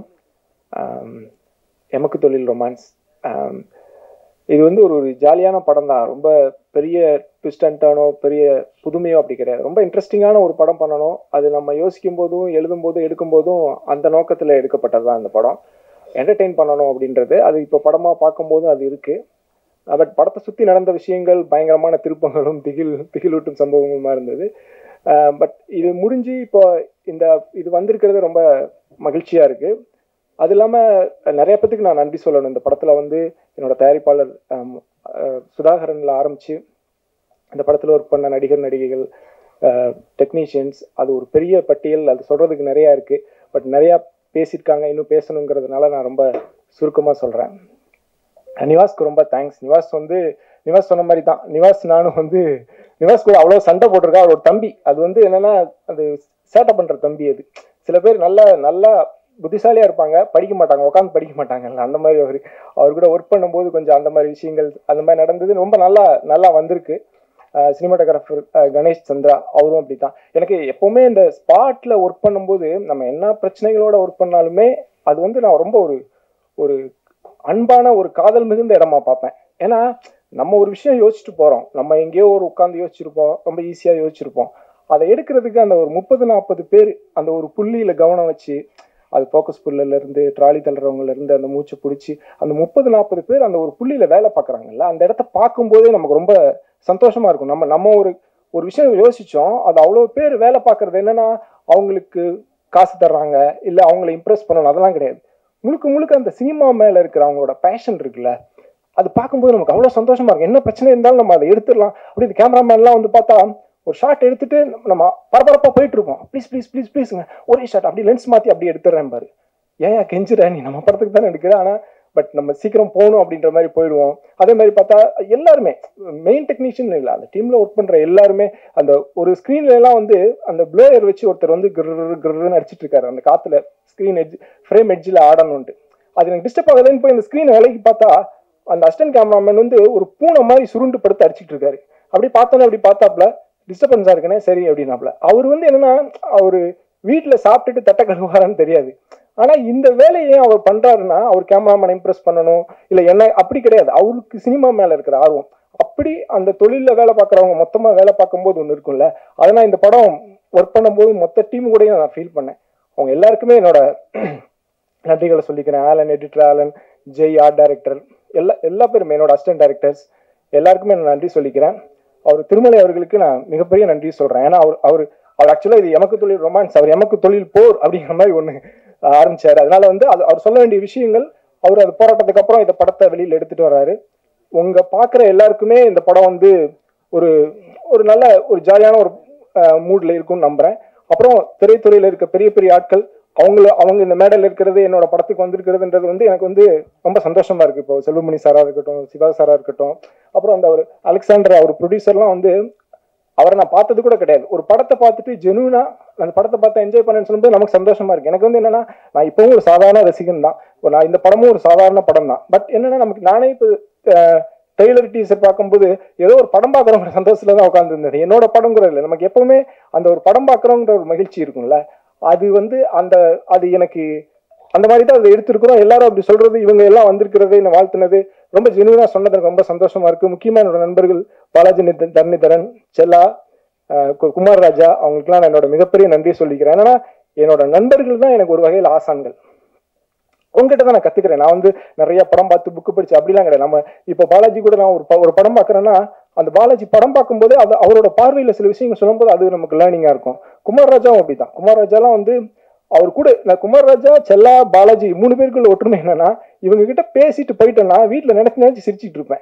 அப்படி ஒரு பயங்கரமான கமெண்ட் சொல்லுவாங்க. ரொம்ப ஹியூமர் சென்ஸ், சினிமா மேல இருக்க பேஷன், அவங்களோட இருக்கும்போது என்னன்னா நமக்கு பத்தலைன்ற ஒரு உணர்வு இருந்துகிட்டே இருக்கும். இன்னும் இந்த பிரேம்குமார் 96 டைரக்டர், அவர் தான் அந்த ப்ராஜெக்ட் அசம்பிள் பண்ணார். என்னன்னா இன்னொன்னு, நம்ம எல்லா லைஃப்ல ஜென்ரலாவே நட்புங்கிறது ஒரு முக்கியமான பங்கா இருந்தா கூட சினிமா துறையில வந்து அதோட இதை வந்து நீங்க கண்ணு முன்னாடி பார்க்கலாம். என்னன்னா இப்போ பிரேம் வந்து இதை கூப்பிட்டு போய் நீங்க படம் பண்ணுங்கன்னு ப்ரொடியூசர் ஜாயின் பண்றாரு. ஒருத்தர் சொல்றது இருக்குல்ல, நம்ம அசிஸ்டண்டா ஒர்க் பண்ணும்போதோ படம் பண்ணும்போதோ, இப்போ பக்ஸு தான் பாலாஜி தரணிதரனுக்கு வந்து பக்ஸு போய் ஒரு இடத்துல கதை சொல்றான். கதை கேட்டுட்டு அவங்க வந்து இல்லைங்க நாங்கள் பட்ஜெட்ல சின்னதா பண்ணலாம்னு பாலாஜி தரணிதரனை கூப்பிட்டு போய் இந்த படத்தை பண்ண சொல்லலாம். இப்படி நண்பர்களுக்குள்ள பண்ணிக்கிறது இருக்குல்ல, அது நம்மளை வழி நடத்துறதுன்னு சொல்லி என்னோட சினிமா துறையிலையும் சரி, என்னோட பர்சனல் லைஃப்லையும் என்னோட காலேஜ் ஃப்ரெண்ட்ஸ்க்கு மிகப்பெரிய பங்கு இருக்கு. ஸ்கூல் ஃப்ரெண்ட்ஸு, என்னோட பர்சனல் லைஃப்லையும் நான் இங்கே நிற்கும்போது ரொம்ப சந்தோஷமா இருக்குது. அது ஒரு பெரிய பட்டியல். என்னோட அப்பா அம்மாவுக்கு என்னோட மிகப்பெரிய நன்றி. அப்பா இருந்தாருன்னா ரொம்ப சந்தோஷப்பட்டிருப்பாரு. அதே மாதிரி எனக்கு அப்பா அம்மா எல்லாருமே என்னோட அண்ணன் தான். அவரு ஒரு ஒளிப்பதிவாளர். நான் இங்க நிற்கிறேன், இல்லை நான் இப்படி ஒன்று இருக்கிறேன்னா அது முழுமையா ஒருத்தர் சொல்லணும்னா அது என்னோட அண்ணன் தான். ஏன்னா அவர் வந்து நான் இப்படி ஒரு தம்பி இருந்தாலும் அவங்கெல்லாம் வந்து சாதாரண ஆட்கள்னால ஹேண்டில் பண்ண முடியாது. அவர் பையனும் கூட பண்ணுவாரா, என்னோட நந்தன் கூட பண்ணுவாரான்னு தெரியாது, அந்த மாதிரி. அப்புறம் நான் அந்த படம் ஆரம்பிக்கும் போது எமக்கு தொழிலுமான்னு ரொம்ப ஜாலியான படம். அப்படி நிறைய போய் வரும்போது கடைசியில வந்து என் செயல் ஆவது யாதொன்றும் இல்லை, இனி தெய்வமே எல்லாம் உன் செயல் என்று உணரப்பட்டுறேங்கிற ஒரு பட்டினத்தார் மனநிலைக்கு வந்தாலும் நான் வந்துட்டேன் ஓகே. பட் என்னோட மனைவி அவங்க அதுல கோத்ரூ பண்றது இருக்குல்ல, அவங்க வந்து நான் வந்து எங்க அம்மா, ஒரு பெண்கள் நம்ம கூட இருக்கிறவங்களை பார்க்கும்போது இது இதன் மூலமா என்னன்னா சினிமாவில் இருக்கிற ஒர்க் பண்ற டைரக்டர்ஸ் எல்லாரோடையும் அந்த குடும்பத்தில் இருக்க பெண்கள் இருக்கிறாங்கல்ல, அவங்களை நினைச்சு நான் ஒரு நாளும் ஆச்சரியப்படுறேன். என்னோட மதர் இன்லா அவங்களும் அப்படிதான். என்னோட ஃபாதர் இன்லா அவரும் டைரக்டர் தான். அவங்க எல்லாரையுமே பாக்குறேன்ல, அவங்க கோத்ரூ பண்றது அவங்களோட ஸ்ட்ரென்த் இருக்குல்ல. இப்போ நான் இந்த ஃபங்க்ஷன்ல கேர்லெஸ்ஸா இருக்கிறேன், என்னோட மனைவி அவங்க வந்து அதோட பதட்டம் இருக்குல்ல, இது சரியா நடக்கணும், சரியா வரணும், நீ பண்ணிட்டியா அது பண்ணிட்டியா என்னடா அப்படின்னா ஸ்கூல்ல கூட இப்படி பண்ணதில்லைன்ற மாதிரி இருக்கும். அவங்க எல்லாத்துக்குமே நான் நன்றி சொல்லிக்கிறேன். எங்க அம்மா உடம்பு சரியில்லை, வர முடியல, அவங்க வீட்டுல இருப்பாங்க. அவங்க என்னமோ பெரிய ஆஸ்கார் ஃபங்க்ஷன் மாதிரி நினைச்சுக்கிறாங்க. அவங்க அப்படி பயங்கரமா நேற்று பேசினாங்க. அதெல்லாம் ஒண்ணும் இல்லமா, நாளைக்கு அப்புறம் படம் வருது. இது என்னோட பர்சனல் கதை என்ன சொல்றேன்னு நினைக்காதீங்க. இது நான் சொல்ல வேண்டியது முதல் மேடைங்கிறதுனால இதெல்லாம் சொல்றேன். எல்லாருக்கும் மிக்க நன்றி. இந்த படம் வந்து உங்களுக்கு ஒரு ஃபேமிலி என்டர்டெய்னரா இருக்கும். கூடிய விரைவில் ஒரு ஆகஸ்ட் 9 அந்த மாதிரி எல்லாம் பிளான் பண்றோம். அது அவங்க முடிவு பண்ணி சொல்லுவாங்க. மற்றபடி என்னை நன்றி சொல்ல சொன்னாங்க. உண்மையிலே என் மனசுல அது மட்டும்தான் இருக்கு. முதல்ல நமக்கு நடக்கிற ஒரு படத்துல வந்து அது இதுன்னு சிக்கல் வரும்போது நம்ம கோபம் அவன் மேல இப்படிலாம் இருக்கும். ஆனா உண்மையில இந்த இடத்துல நிற்கும் போது எனக்கு வந்து அந்த கிராட்டிடியூட் தான் இருக்கு. அது எல்லாருக்கு மேலே இருக்கு. இந்த சினிமாவில் வந்து இவ்வளவு நாள் ஒர்க் பண்ணது சொல்ல மறந்துட்டேன். எழில் சார் வந்து நான் இன்னைக்கு சர்ப்ரைஸ். எழில் சார் வந்து பார்த்தோன்னே நான் அசிஸ்டண்டா சேரணும்னு ட்ரை பண்ணும்போது எங்க அண்ணன் என்கிட்ட சொன்னாரு, டேய் நீ வந்து அசிஸ்டண்டா போய் சேர்றது வந்து தொழில் கத்துக்கிறது, படம் எடுக்கிறது, அதெல்லாம் உன்னோட பர்சனல் இது. பட் நீ ஒரு டைரக்டர்கிட்ட போய் ஒர்க் பண்ணும்போது அவங்களோட கேரக்டர், அவங்களோட அப்ரோச், அது ஒன்று அழியாம இன்ஃப்ளூயன்ஸ் பண்ணும். அப்போ நீ சரியான ஆளை தேர்ந்தெடுத்து போகணும்னு அவர் என்கிட்ட சொன்ன முதல் டைரக்டர் வந்து எழில் சார். ஏன்னா அப்போ அவர் கூட ஒர்க் பண்ணியிருந்தாரு. அப்புறம் எழில் சார் கூட ஒர்க் பண்ணேன். எழில் சார் கூட நீங்க வந்து ஒரு பாலிடிக்ஸ் இருக்காது. செல்லா கூட ஒர்க் பண்ணாரு. செல்லா எனக்கு அப்புறம் ஒர்க் பண்ணாரு. எழில் சார் ஒர்க் பண்ணும்போது உங்களை அவ்வளோ பிளசண்டா இருக்கும். எழில் சார் கூட அதுதான். அப்புறம் லிங்கசாமி சார் கூட ஒர்க் பண்ணேன். அவருக்கும் நான் மிகப்பெரிய நன்றி சொல்லிக்கிறேன். ஏன்னா அவர் கொடுத்த ஃப்ரீடம், அவரோட அந்த இடத்துல நான் நிறைய கத்துக்கிட்டேன். அது எல்லாமே நண்பர்கள்கிட்டே நிறைய கத்துக்கிட்டு இருக்கேன். நான் கத்துக்கிட்டே இருக்கேன். முதல் படம்ன்றது அந்த முதல் எழுதுற கவிதை மாதிரி, அன்பே ஆறுகிறேங்கிற மாதிரி. இனி அடுத்தடுத்து நான் சிறப்பா பண்ணணும்னு நினைக்கிறேன். வந்திருக்கிற பத்திரிகை ஊடக நண்பர்கள் அனைவருக்கும் என்னோட மிகப்பெரிய நன்றியை சொல்லிக்கிறேன். இந்த படம் உங்களுக்கு எல்லாருக்கும் பிடிக்கும். மிக்க நன்றி. நன்றி, வாழ்த்துக்கள் சார். இந்த காலை இத்தனை இயக்குநர்களும் வந்திருக்காங்க. நட்புகளால் சூழ்ந்த உலகு அப்படிங்கிற மாதிரி இருக்கு. அடுத்ததாக நாம் பேச அழைக்கிறோம் சுப்ரீம் கோர்ட் பாஸ்கர் அவர்களை சில வார்த்தைகள் வாழ்த்து பேச அழைக்கிறோம். அனைவருக்கும் இனிய காலை வணக்கம். எமக்கு தொழில் ரொமான்ஸ் சிறப்பான தலைப்பு. இந்த சிறந்த படம் வெற்றியடைய எனது வாழ்த்துக்கள். எனது நண்பர் திருமலை அவர்கள் மிகுந்த சிரமப்பட்டு இந்த திரைப்படத்தை, அதாவது இந்த சிறந்த திரைப்படத்தை எடுத்திருக்கிறார். அவருடன் இணைந்து பணிபுரிந்த அனைவருக்கும் என்னுடைய வாழ்த்துக்கள். ஒரு திரைப்படம் வெளியாவதற்கு பல்வேறு பிரச்சனைகளில் முக்கியமான காரணம் நிதி, ஃபைனான்ஸ். ஃபைனான்ஸ் இல்லாததுனால தான் நிறைய படம் எடுக்க முடியாம இருக்கு. அண்ணன் ராஜன் அவர்கள் இருக்கின்றார். Film producer cooperative society. நம்ம சாதாரணமாக என்ன நினைப்போம்னா ஒரு கோஆபரேட்டிவ் சொசைட்டி, ஏதோ ஒரு 100, 500, 1000. பட்டு இந்த கோஆபரேட்டிவ் சொசைட்டிங்கிறது பார்த்தீங்கன்னா இந்தியா முழுக்க 1.5 லட்சம் கோடிக்கு மேல பணம் இருக்கு. ஆனா இதுல முக்கியமானது ஒற்றுமை. ஒரு பொறாமை உணர்ச்சி இல்லாம ஒற்றுமையா இணைந்து செயல்பட்டீங்கன்னா நீங்க யார்கிட்டயும் நிதி கேட்டு போக வேண்டிய அவசியம் கிடையாது. இதுல என்னன்னா கோஆபரேட்டிவ் சொசைட்டில உங்களுக்கு இன்ட்ரெஸ்ட் ரொம்ப குறைவு. ரெண்டாவது என்னன்னா கொலாட்ரல் கிடையாது. எந்த ப்ரொடியூசருமே எந்த சொத்தையும் கொடுக்க வேண்டிய அவசியம் கிடையாது. அதே மாதிரி அந்த பிலிம் ப்ரொடியூசர் கோஆபரேட்டிவ் சொசைட்டில ஒரு உதாரணத்துக்கு 1 லட்சம் ரூபாய் இருக்குதுன்னா உங்களுக்கு வங்கியில இருந்து 9 லட்சம் ரூபாய் கொடுக்குறாங்க, எந்தவித கொலாட்ரலும் இல்லாம. அது இல்லாம சப்சிடி இருக்கு. நீங்க ஒரு நல்ல திரைப்படம் கொடுக்குறீங்க, ஒரு அவேர்னஸ் மாதிரி கொடுக்குறீங்க, ஒரு கிரீனிஷ் கொடுக்குறீங்கன்னா அதுக்கு உங்களுக்கு சப்சிடி கொடுக்குறாங்க அரசாங்கத்துல. பல்வேறு நல்ல சிறப்பு அம்சங்கள் இருக்கு.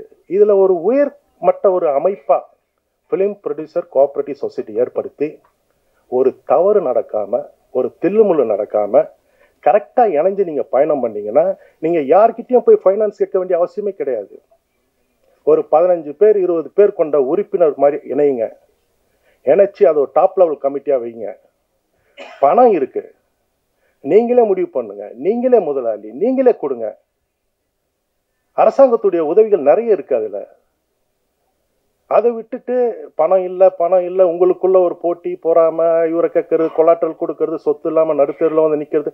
பணத்தை எடுத்துட்டு நிறைய தயாரிப்பாளர்கள் நடுத்தெருல தான் இருக்காங்க இல்லையா? இன்னைக்கு வங்கிகள் தான் உதவி பண்ணுது. உங்களுடைய சொத்து ஒரு காசு கொடுக்க தேவையில்ல, வங்கிகள் கொடுக்குது. அது இல்லாம தள்ளுபடி இருக்கு இதுல.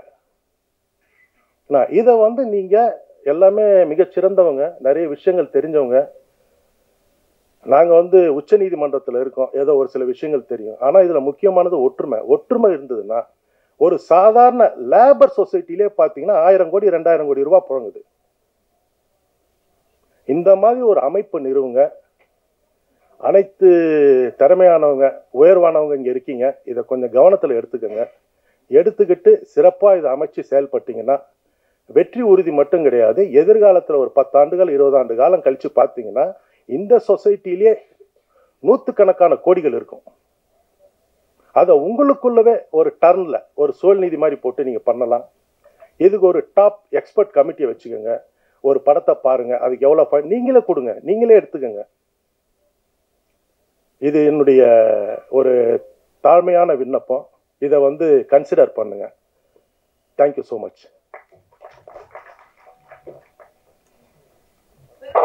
நன்றி சார். நிறைவாக 1000 கேள்விகளில் சுயநலம் துறந்து பொதுநலம் பேசும் மாற்றம் தேடிய பேச்சு அழைக்கிறோம் விநியோகஸ்தர் சங்க தலைவர் திரு கே ராஜன் அவர்களை. கொஞ்சம் லேட்டா வந்தன்றதால ரொம்ப லேட்டா விட்டுட்டார் தம்பி. எல்லாரும் பேசி முடிச்சு நன்றி சொல்ற நிலையில என்ன விட்டுட்டாரு. நான் ஒரு சிலருக்கு நன்றி சொல்லி ஆகணும். நான் மொத்தம் ஒரு 20 பேர்கிட்ட சொல்லியிருந்தேன் நான் வந்த உடனே கைத்தட்ட சொல்லி. அதுல 10 பேர் தான் கைத்தட்டினாங்க. இந்த செல்வமணி, சிவா இவங்கெல்லாம் கைத்தட்டல. சும்மா சொன்னேன். ஏதோ ஒரு அன்பின் காரணமாக என் அன்பு சகோதரர் நீண்ட நாளுக்கு அப்புறம் பார்த்ததால கைத்தட்டி வரவேற்றாங்க. எல்லாருக்கும் நன்றி. மனதால் வரவேற்ற அத்தனை பேருக்கு நன்றி. எனக்கு தொழில் ரொமான்ஸ். இப்ப எல்லாருமே நம்ம தமிழ்ல டைட்டில் தான் நல்லதுன்னு நினைக்கிற காலத்துல நிறைய இங்கிலீஷ் டைட்டிலா வந்துகிட்டே இருக்கு. ஆனா இந்த படத்துல சகோதரர்கள் தமிழும் வைத்து இங்கிலீஷும் ஆங்கிலத்தையும் சேர்த்து வச்சிருக்காங்க. எனக்கு தொழில் காதல். காதல் ரொமான்ஸ்னா காதல் எல்லாம் காதலை விட அடுத்தபடியா ரொமான்ஸ்னா டைரக்டர் சார் காதல் தானே? காதல் தான், ரொமான்ஸும் காதல் தான். எனக்கு தொழில் காதல் இப்போ ஒரு ஸ்டைலா இருக்கு, நல்லா இருக்கு. எனக்கு தொழில் ரொமான்ஸ் போது சில யங்ஸ்டர்ஸ் இந்த காலேஜில் லவ் பண்ணிட்டு தள்ளின்னு வராங்க இல்லையா தியேட்டருக்கு, அவங்க எல்லாம் கொஞ்சம் ரொமான்ஸுக்காக வருவாங்க, நிறைய வருவாங்க. எனக்கு இந்த பார்க்கும்போது நான் ரொம்ப நல்லா இருக்குன்னு சொன்னாங்க. தம்பி திருமலை தான் சொன்னான், ரொம்ப நல்லா இருக்குன்னு. அதனால்தான் நம்பி நம்ம பண்ணிட்டேன். இதெல்லாம் இவ்வளோ காலம் கஷ்டப்பட்டா கூட இதெல்லாம் வெற்றி பெறுவேன். அவன் ஒரு போராளி, சினிமா போராளி. என் சிஷ்யன் சொல்லலாம், நான் ஒரு போராளி. இப்போ எனக்கு அடுத்து என்னோட தம்பி, அதாவது கஷ்டத்தையே இஷ்டப்பட்டு எடுத்துக்குவான், கஷ்டப்படுவான், அது இஷ்டப்பட்டு படுவான், வெற்றி அடைகிற வரைக்கும் போட்டிடுவான், தவறுகளை சுட்டி காட்டுவான், தட்டி கேட்பான். யாருக்கும் ஜால்ரா அடிச்செல்லாம் பழக்கம் கிடையாது. நல்லது நடக்கணும். சினிமா முதலீடு செய்யற ப்ரொடியூசர் அத்தனை பேரும் நல்லா இருக்கணும், அதுக்காக போராடுவான். சில படங்கள் முடிக்க முடியாம இருக்கும்போது அவனுடைய உதவியால பைனான்சியல்ஸ் பணம் கொடுத்து அந்த படத்தெல்லாம் முடிச்சிருக்காங்க. ஆக அப்படி ஒரு நல்ல மனம் படைத்த அருமை தம்பி திருமலை இன்றைக்கு இந்த படத்தை எடுத்து செய்யறான் ப்ரொடியூசர்னா முதல்ல மகிழ்ச்சி. பல பேர் அடைந்தாலும் நான் மிகப்பெரிய மகிழ்ச்சி அடைகிறேன். அவன் வெற்றி பெறுவான். இந்த இயக்குனர் தம்பி பாலாஜி ரொம்ப எளிமையா இருக்காரு. இந்த எளிமையே உங்களை வரவேற்கும், வாழ்த்தும். காதலிக்க நேரமில்லைன்னு ஒரு படம், அற்புதமான படம், காதல் கலந்த காமெடி படம். அப்படி ஒரு படமா இது அமையணும், அமையும், மக்கள் ஏற்றுக்கொள்வார்கள். தம்பி திருமலை தன்னுடைய ஆதங்கத்தை வெளிப்படுத்தினான், வருத்தத்தை வெளிப்படுத்தினான். இந்த ப்ரமோஷனுக்கு கூட ஹீரோ வரல, ஹீரோயின் வரல, வரணும். செல்வமணி சில விஷயங்கள்லாம் சொன்னார். இந்த திட்டம்லாம் நாங்க போடுறோம் சார், இதெல்லாம் போடுறோம் சார், படம் எடுக்கும் போது எல்லாம் போடாம எடுப்போமா? ஆனா அதை பிரேக் பண்றவன் ஹீரோ, ஹீரோயின், மற்ற சிலர் எல்லாத்தையும் பிரேக் பண்ணிடுவாங்க. டப்பிங் பேசுறதுக்கு முன்னால பணம் வேணும்னா உனக்கு ஏதாவது அசிங்கமா இல்ல, உன் மேல உனக்கு நம்பிக்கை இல்லை, படம் வியாபாரம் ஆகல, உன்னை வச்சு நாங்க படம் எடுக்கிறோம், வட்டிக்கு வாங்குறோம், கஷ்டப்படுறோம். இப்ப பாருங்க 4 வருஷம் 5 வருஷம் படம், இந்த படம் முடியும்னா அப்ப என்ன கஷ்டம் இருக்கணும்? பொருளாதார கஷ்டம் தான் இருக்கணும். அதை கடைசியா மகேந்திர குமார்ஜி உதவியால தம்பி திருமலை ஏற்பாடு பண்ணி இந்த படத்தை முடிச்சிருக்கான். அப்ப ஹீரோவா நீ கொண்டாந்த பணத்தை கொடுத்த, முதல் படம் கதாநாயகன், இந்த படம் எப்படி வரணும், இந்தாங்க இந்த பணத்தை வச்சு படம் பண்ணுங்க. சரத்குமார் பண்ணியிருக்காரு அப்படி. ஜெய்சங்கர் ஒரு ஹீரோ, அவர் எத்தனை ப்ரொடியூசர் வாழ வச்சிருக்காரு. ரிலீஸுக்கெல்லாம் அவங்க உதவி பண்ணுவாங்க. பட் ஒரு ப்ரொமோஷனுக்கே வரலன்னா ப்ரொடியூசர்ஸ் அவ்வளவு பெரிய அடிமைகளா? உனக்கு என்ன அவ்வளவு பிஸி ஆயிட்ட? எல்லாருக்கும் சொல்றேன், தலை கணம் மட்டும் இருக்கக்கூடாது. தலை கணம் கொஞ்ச நாள் நிமிரும், உன்னை தாழ்த்தி விடும். தலை கணிச்சுன்னா தலை தாழ்ந்து விடும். ஆகவே தலை கணம் இருக்கக்கூடாது யாரா இருந்தாலும். வளர்ச்சியும் போது நெற்பயிரை உதாரணம் சொல்லுவாங்க. நெற்பயிர் கதிர் விடுறதுக்கு முன்னால நெல் நிமிர்ந்து நிக்குமா, கதிர் விடுகிற போது அந்த நெற்பயிர் தலை தாழ்ந்து இருக்குமா. அது அறிவின் முதிர்ச்சி. அது போல வளர புகழ் வளர வளர அமைதியும் தன்னடக்கம் இருந்தா நீ மேலும் உயர்வாய். அடுத்தவங்க வைத்தறித்தலுக்கு சாபத்துக்கு மட்டும் ஆளாகாதீங்க யாரா இருந்தாலும். ஆனா நான் இவ்வளவு சொன்னாலும் என் தயாரிப்பாளர் மேலதான் நான் குறைப்பட்டுக்குவேன், வேற எவனை பத்தியும் நான் குறைப்பட மாட்டேன். போட்டி போட்டுக்கிட்டு இந்த படம் வெற்றி பெற்றா முதல்ல அந்த ஹீரோ கிட்ட போய் நிக்க போறது யாரு? இப்ப எழில் மரங்கொத்தி பறவைன்னு ஒரு படம் எடுத்தார், டைரக்ட் பண்ணார், சூப்பர் ஹிட் படம். ஒரு சிவகார்த்திகேயன் ஒரு ஹீரோ உருவானார். இப்ப எழில் கிட்ட எவ்வளவு பேர் வராங்க? அவர் படம் பண்ணிக்கிட்டு இருக்கார், ஒரு அமைதியான அற்புதமான இயக்குனர். ஆனா இன்னைக்கு சிவகார்த்திகேயன் பெரிய லெவல், நல்லா இருக்கட்டும், நல்லா இருக்கு, தப்பே சொல்லல. பட் உன்னை தூக்கி விட்டவர்களை ஒரு டைரக்டர் இல்லைன்னா ஹீரோ இல்லை சார், ஹீரோயின் இல்லை சார். டைரக்டர் அத்தனையும் தன் மூளையில வச்சுக்கிட்டு எந்த அளவு சிரிக்கணும், எந்த அளவு கோவப்படணும் என்பதெல்லாம் அவர் சொல்றதான் அந்த ஹீரோ செய்யணும். அளவுக்கு மீறி டைரக்டர் மீறி பண்ண முடியாது. அப்போ ஒரு ஹீரோயினை உருவாக்குவது டைரக்டர். அந்த டைரக்டருக்கு மரியாதை தான் நீ என்ன வாழ போற? அது மட்டும் இல்ல, என் ப்ரொடியூசர் மேலனா ஒரு ஹீரோயினை இந்தியில தேடி கொண்டாந்து போடுறாங்க சார், தமிழ்ல கிடைக்கலன்னு. அந்த ஹீரோயினி கால் ஷீட்டு கொடுக்கறதே கஷ்டம்.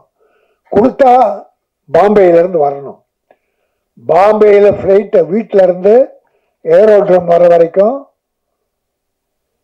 அந்த பவுன்சர் அங்க 4 பவுன்சர் இந்தியில பாம்பேல வீட்டுல இருந்து அவங்க ஏர்போர்ட் வர்ற வரைக்கும் 4 பவுன்சர். ஏர்போர்ட் ஏறின உடனே சென்னையில 4 பவுன்சர் கொண்டாந்து விடணும். இன்னும் அவ்வளவு பெரிய தீவிரவாதியா நீ? ஹீரோக்கள், இத்தனை ஹீரோக்களும் பவுன்சர்ஸ் வச்சுக்கிறாங்க. சில டைரக்டர்கள் அவங்களுக்கு பவுன்சர்ஸ், அவ்வளவு கேடு கட்டவனா பயங்கரவாதியா? உன்னை கொலை பண்றதுக்கு ஆளுங்க சுத்திக்கிட்டா இருக்கு. எதுக்கு பவுன்சர்ஸ குறை சொல்ல? பவுன்சர்ஸுக்கு வேஷம் கொடுங்க, வேலை கொடுங்க, அந்த தம்பிகள் நல்லா இருக்கட்டும். ஆனா கேரவான்ல இருந்து ஹீரோ போவாராம், 6 பவுன்சர் கூடவே போவாங்களாம். ஷூட்டிங் ஒரு 100 மீட்டர்ல நடக்கும். அந்த 100 மீட்டர் வரைக்கும் ஹீரோ விட்டுட்டு அங்கேயே உட்கார்ந்துட்டு இருக்கணும். பிறகு அந்த பவுன்சர் ஹீரோ ஷார்ட் முடிஞ்சு கேரவான் வருவார், அந்த பவுன்சர்ஸ் வந்து கேரவான்ல உட்கார வைக்கணும். என்னங்கடா இது அக்கிரமமா இருக்குது? அவ்வளோ பெரிய தீவிரவாதிகளா நீங்க? உங்களை சொல்றதுக்கு ஆள் தேடிக்கிட்டு இருக்காங்க. அது ரொம்ப வேதனையான விஷயம். இதை செய்வது யாரு?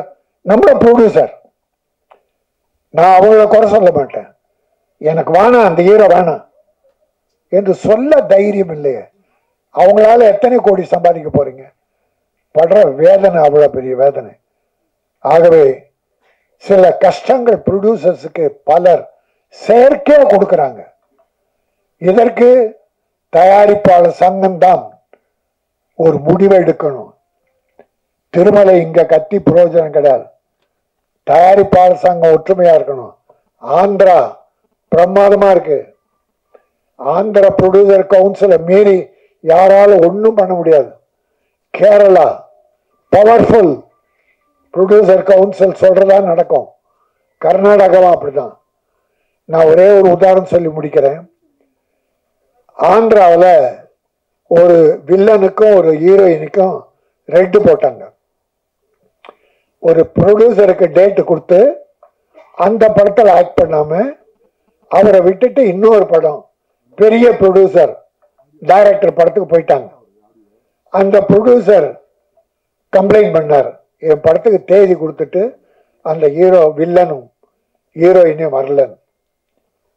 ப்ரொடியூசர் கவுன்சில் அவங்கள ரெட்டு போட்டுச்சு ஆந்திராவில். 1 மாசம் படம் நடிக்கல, யாருமே கூப்பிடல. பிறகு 5 ரூபாய் 5 லட்சம் ஃபைன் பண்ணி அந்த வில்லனும் ஹீரோயினும் பணம் கட்டின பிறகு ரிலீஸ் பண்ணாங்க, நடிக்க ஆரம்பிச்சாங்க.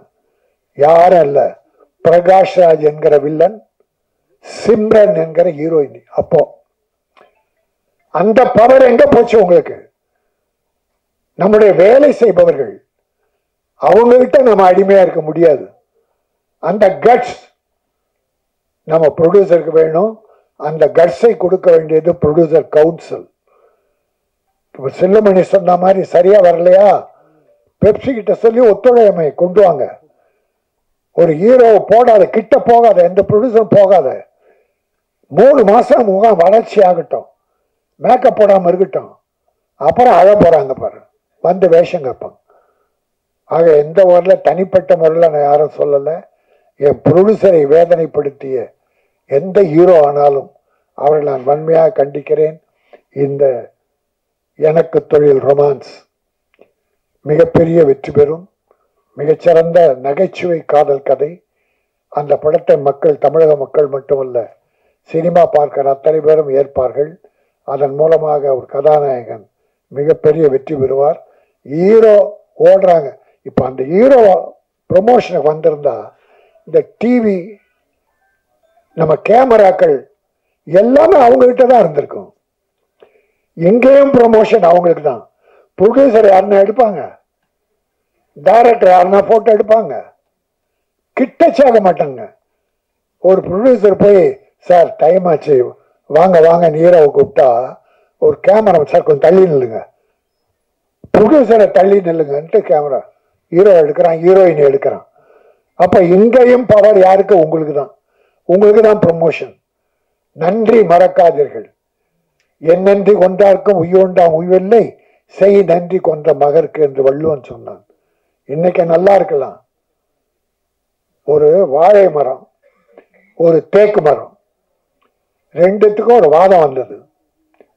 வாழை மரம், தேக்கு மரம் வாழை மரத்தை கிண்டல் பண்ணி, நீ ரொம்ப ஷார்ட்டா இருக்க, நீ விலை கம்மி, நான் தான் உயரமா வளர்றேன், என்னுடைய மதிப்பு அதிகம், நான் பணக்காரன் வீட்டிலெல்லாம் வீடுகளில் நிறைச்சி அழகுபடுத்துறேன் அப்படின்னுச்சு. வாழை மரம் சொல்லிச்சு, நீ வெட்டின பிறகுதான் நீ அழகு. உன்னை அறுத்து மரம் வளர்ந்த பிறகு தேக்கு மரத்தை அறுத்து பீரை செய்கிறானோ என்ன பண்றானோ, பொருள் அழகிய பொருள். ஆனா வாழை மரம் வாழுகிற காலத்திலேயே, வளருகிற காலத்திலேயே வாழை காயாக, வாழைப்பழமாக, வாழை இலையாக, தண்டாக, நாராக, அத்தனை பொருளையும் வாழுகிற காலத்திலேயே மக்களுக்கு கொடுப்பது அதுதான் சிறந்தது. அது மட்டுமல்ல, அது காலம் முடியும் போது 4 வாழை கன்றுகளை விட்டு விட்டு செல்லும். இந்த மக்களுக்காக 4 வாழை கன்றுகளை விட்டு விட்டு அது அழியும். அதை கல்யாண வீட்டில் மாட்டி வைப்பாங்க, கல்யாண வீடு அலங்கரிக்க. அப்படி வாழுகிற காலத்தில் அடுத்தவர்களுக்கு உதவியாக இருக்க வேண்டும். நீ வளர்ந்து பட்டு யாருக்கும் உபயோகமா இருந்து புரோஜன்ல மனிதனே கிடையாது. ஆகவே இந்த எனக்கு தொழில் ரொமான்ஸ் மிகப்பெரிய வெற்றி பெற வாழ்த்துகிறேன். நன்றி, வணக்கம். நன்றி குரை. பாலாஜி கேசவன் அவர்கள். சில பேரை சொல்லாம விட்டுட்டேன். நான் நன்றி சொல்லும் போது முக்கியமா என்னன்னா, நான் ராஜன் ஐயா அவர்களுக்கு நன்றி, வாழ்த்துக்களுக்கு நன்றி. அப்புறம் முக்கியமா நான் இந்த படத்தில் நடித்த நடிகர்கள் பத்தி நான் சொல்லாமே விட்டுட்டேன். ஒரு பதட்டத்துல பேசினதுனால. அழகம்பெருமாள் சார்லாம் என்னன்னா, அவர் ஒரு டைரக்டர், அதுக்கப்புறம் ஆக்டர் ஆனதுனால அவர் ஒரு டைரக்டரை அப்ரோச் பண்ற விதமே இல்லை, அவ்வளோ ஸ்வீட்டா இருக்கும். அவர் கூட ஒர்க் பண்ணது படவா கோபி, விஜய் வரதராஜ், முக்கியமா என்னோட ஹீரோயின் அசோக் செல்வன், அவந்திகா மிஸ்ரா. அசோக் செல்வன் இப்போ அவங்களுக்கு சில இஷ்யூ இருக்கு, ப்ரொமோஷனுக்கு வந்திருக்கிறது, அது பேச வேண்டிய விஷயம்தான். ஆனா அவர் ஒரு ஆக்டரா, ஒரு டைரக்டர்கிட்ட அவர் ஒர்க் பண்ண விதமும் எனக்கும் அவருக்கும் இருந்த உறவும் இருக்குல்ல, அது ரொம்ப ஒரு இனிமையான ஒரு அனுபவமா இருந்தது. அவர் ஒரு தம்பி மாதிரி தான் அவரு. இது நான் அவர் படம் பண்ணணும் அந்த மாதிரிலாம் இல்லை, அவருக்கே தெரியும். ரொம்ப அந்த கேரக்டரை புரிஞ்சுக்கிட்ட விதமும், அதை நடிச்ச விதமும், அது டைரக்டர் ஹீரோவா அவ்வளோ ஒரு இனிமையான ஒரு அனுபவமா இருந்தது. அது ஹீரோயின் அவங்களுக்கும் நான் நன்றி சொல்லிக்கிறேன். அப்புறம் ஊர்வசி அம்மா ஒரு கேரக்டர் பண்ணாங்க, இதில் அம்மா கேரக்டர் பண்ணியிருக்கிறாங்க. நம்ம அந்த எக்ஸ்பீரியன்ஸான அவங்க அந்த ஆர்டிஸ்ட் கூட நம்ம ஒர்க் பண்ணும்போது இருக்கிற நம்ம லேர்ன் பண்ணிக்கிறதும், அந்த எக்ஸ்பீரியன்ஸே, அந்த ஹியூமர் சென்ஸ் நம்மளை அவ்வளோ எனர்ஜைஸ் பண்ணும். பாலாஜி கூட ஒர்க் பண்ணும்போது இப்படி தான். பாலாஜி தான் கூட ஒரு சீன் ஒர்க் பண்ணேன், அவர் அவ்வளோ இன்ட்ரெஸ்டிங்காக, அந்த சீன் ரொம்ப இன்ட்ரெஸ்டிங்காக வந்திருக்கு. அதனால என்னோட படத்தில் நடித்த அனைத்து நடிகைகள் அவங்க எல்லாருக்குமே என்னோட நன்றியை சொல்லிக்கிறேன். அப்புறம் முக்கியமாக இன்னொருத்தருக்கு நான் சொல்ல நினைச்சேன். என்னன்னா, இந்த படத்தில் நிறைய பிரச்சனைகள், சிக்கல்கள் இருக்கும்போது முக்கியமா சினிமா துறையில பெரிய கவனம் இல்லாத ஒருத்தவங்க யாருன்னு கேட்டீங்கன்னா அந்த மேனேஜர்ஸ். இந்த படத்துல கணேசன் ஒரு மேனேஜர் ஒர்க் பண்ணாரு. அவரை பார்க்கும்போது ஏதோ சினிமாவுக்கே நேர்ந்து விட்ட மாதிரி இருப்பாரு. அவர் அவ்வளோ வேலை பார்ப்பாரு. கணேசன் சார் இருக்காரா? கணேசன் சார், அவரோட டீம், சுகந்தன், கமலகுமார், இவங்க எல்லாருமே வந்து என்னன்னா இப்போ டைரக்டருக்கு சில தேவைகள் இருக்கும், ப்ரொடியூசருக்கு சில தேவைகள் இருக்கும். அதை ரெண்டையும் அவர் பேலன்ஸ் பண்ணி எடுத்துட்டு போற விதமும் அவர்கிட்ட ஒரு விஷயத்த சொல்லிட்டா அவர் அதை பண்ணிடுவாருங்கிற ஒரு நம்பிக்கை. இன்னொன்று ஒரு படம் நம்ம அசிஸ்டன்ட் டைரக்டரா இருக்கும்போது நம்ம நிறைய மேனேஜர்ஸ் கூட சண்டை கூட போடுவோம். ஏன்னா அவங்களோட வேலையோட முக்கியத்துவம் நமக்கு அவ்வளோ தெரியல. டைரக்டர் ஆகும்போது தான் தெரியுது.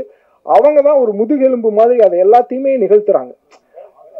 கணேசன் சாரா இவர் வந்து ஏன் இப்படி வேலை பார்க்கறாரு எனக்கே தோணும். ஏன் இப்படி வேலை அவர் கடைசி சில நாட்கள்ல வந்து ஷூட்டிங்கே அவர்னால தான் நடக்கும்.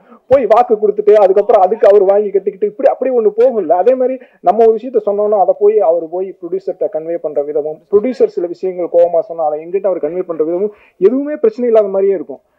அவருக்கு அதுல என்ன இது நான் புரிஞ்சுக்கல அந்த வேலையோட அந்த ஜாப் நேச்சர் எனக்கு புரியல. அது இல்லாம நம்ம அசிஸ்டன்ட் டைரக்டரா இருக்கும்போது நம்ம அதை நான் சண்டைலாம் போட்டிருக்கேன். இந்த சசின்னு ஒருத்தர் மேனேஜர் என் படத்துல ஆரம்பத்தில் உட்காந்து அவரு சம்பத் சார்னு ஒருத்தர் அவர் கூட நம்ம என்னங்க சொன்னா வராதா அப்படி இப்படி நான் கேட்குற கேள்வியை 10 பேர் போய் கேட்பாங்க. அவங்க 10 பேருக்கும் பதில் சொல்லணும். அந்த மாதிரி அவங்களுக்கு என்னன்னா அதற்கான ரெகக்னிஷனும் இருக்கான்றது எனக்கு தெரியல. மற்றது எல்லாமே நம்ம கவனம் வந்துடும், தயாரிப்பாளர் ஹீரோ அது இதுன்னு விருதுகளோ மற்ற விஷயங்கள் எல்லாமே. அவங்க தான் எல்லாத்தையும் கோஆர்டினேட் பண்றாங்க, அந்த படத்தை கோஆர்டினேட் பண்றாங்க. ஒரு இடத்துல இருந்து இன்னொரு நம்ம ஒரு டைரக்டரை கூட்டு போய் ப்ரொடக்ஷன்ல விடுறதும் ப்ரொடியூசர்கிட்ட சொல்றதும் இந்த படம் வரணும் நல்லா வரணும்ன்ற அந்த வேலையில பாக்குற அவங்க எல்லாருக்குமே என்னோட மிகப்பெரிய நன்றியை சொல்லிக்கிறேன். முக்கியமா கணேசன் சாருக்கு எனக்கு மிகப்பெரிய நன்றியை சொல்லிக்கிறேன்.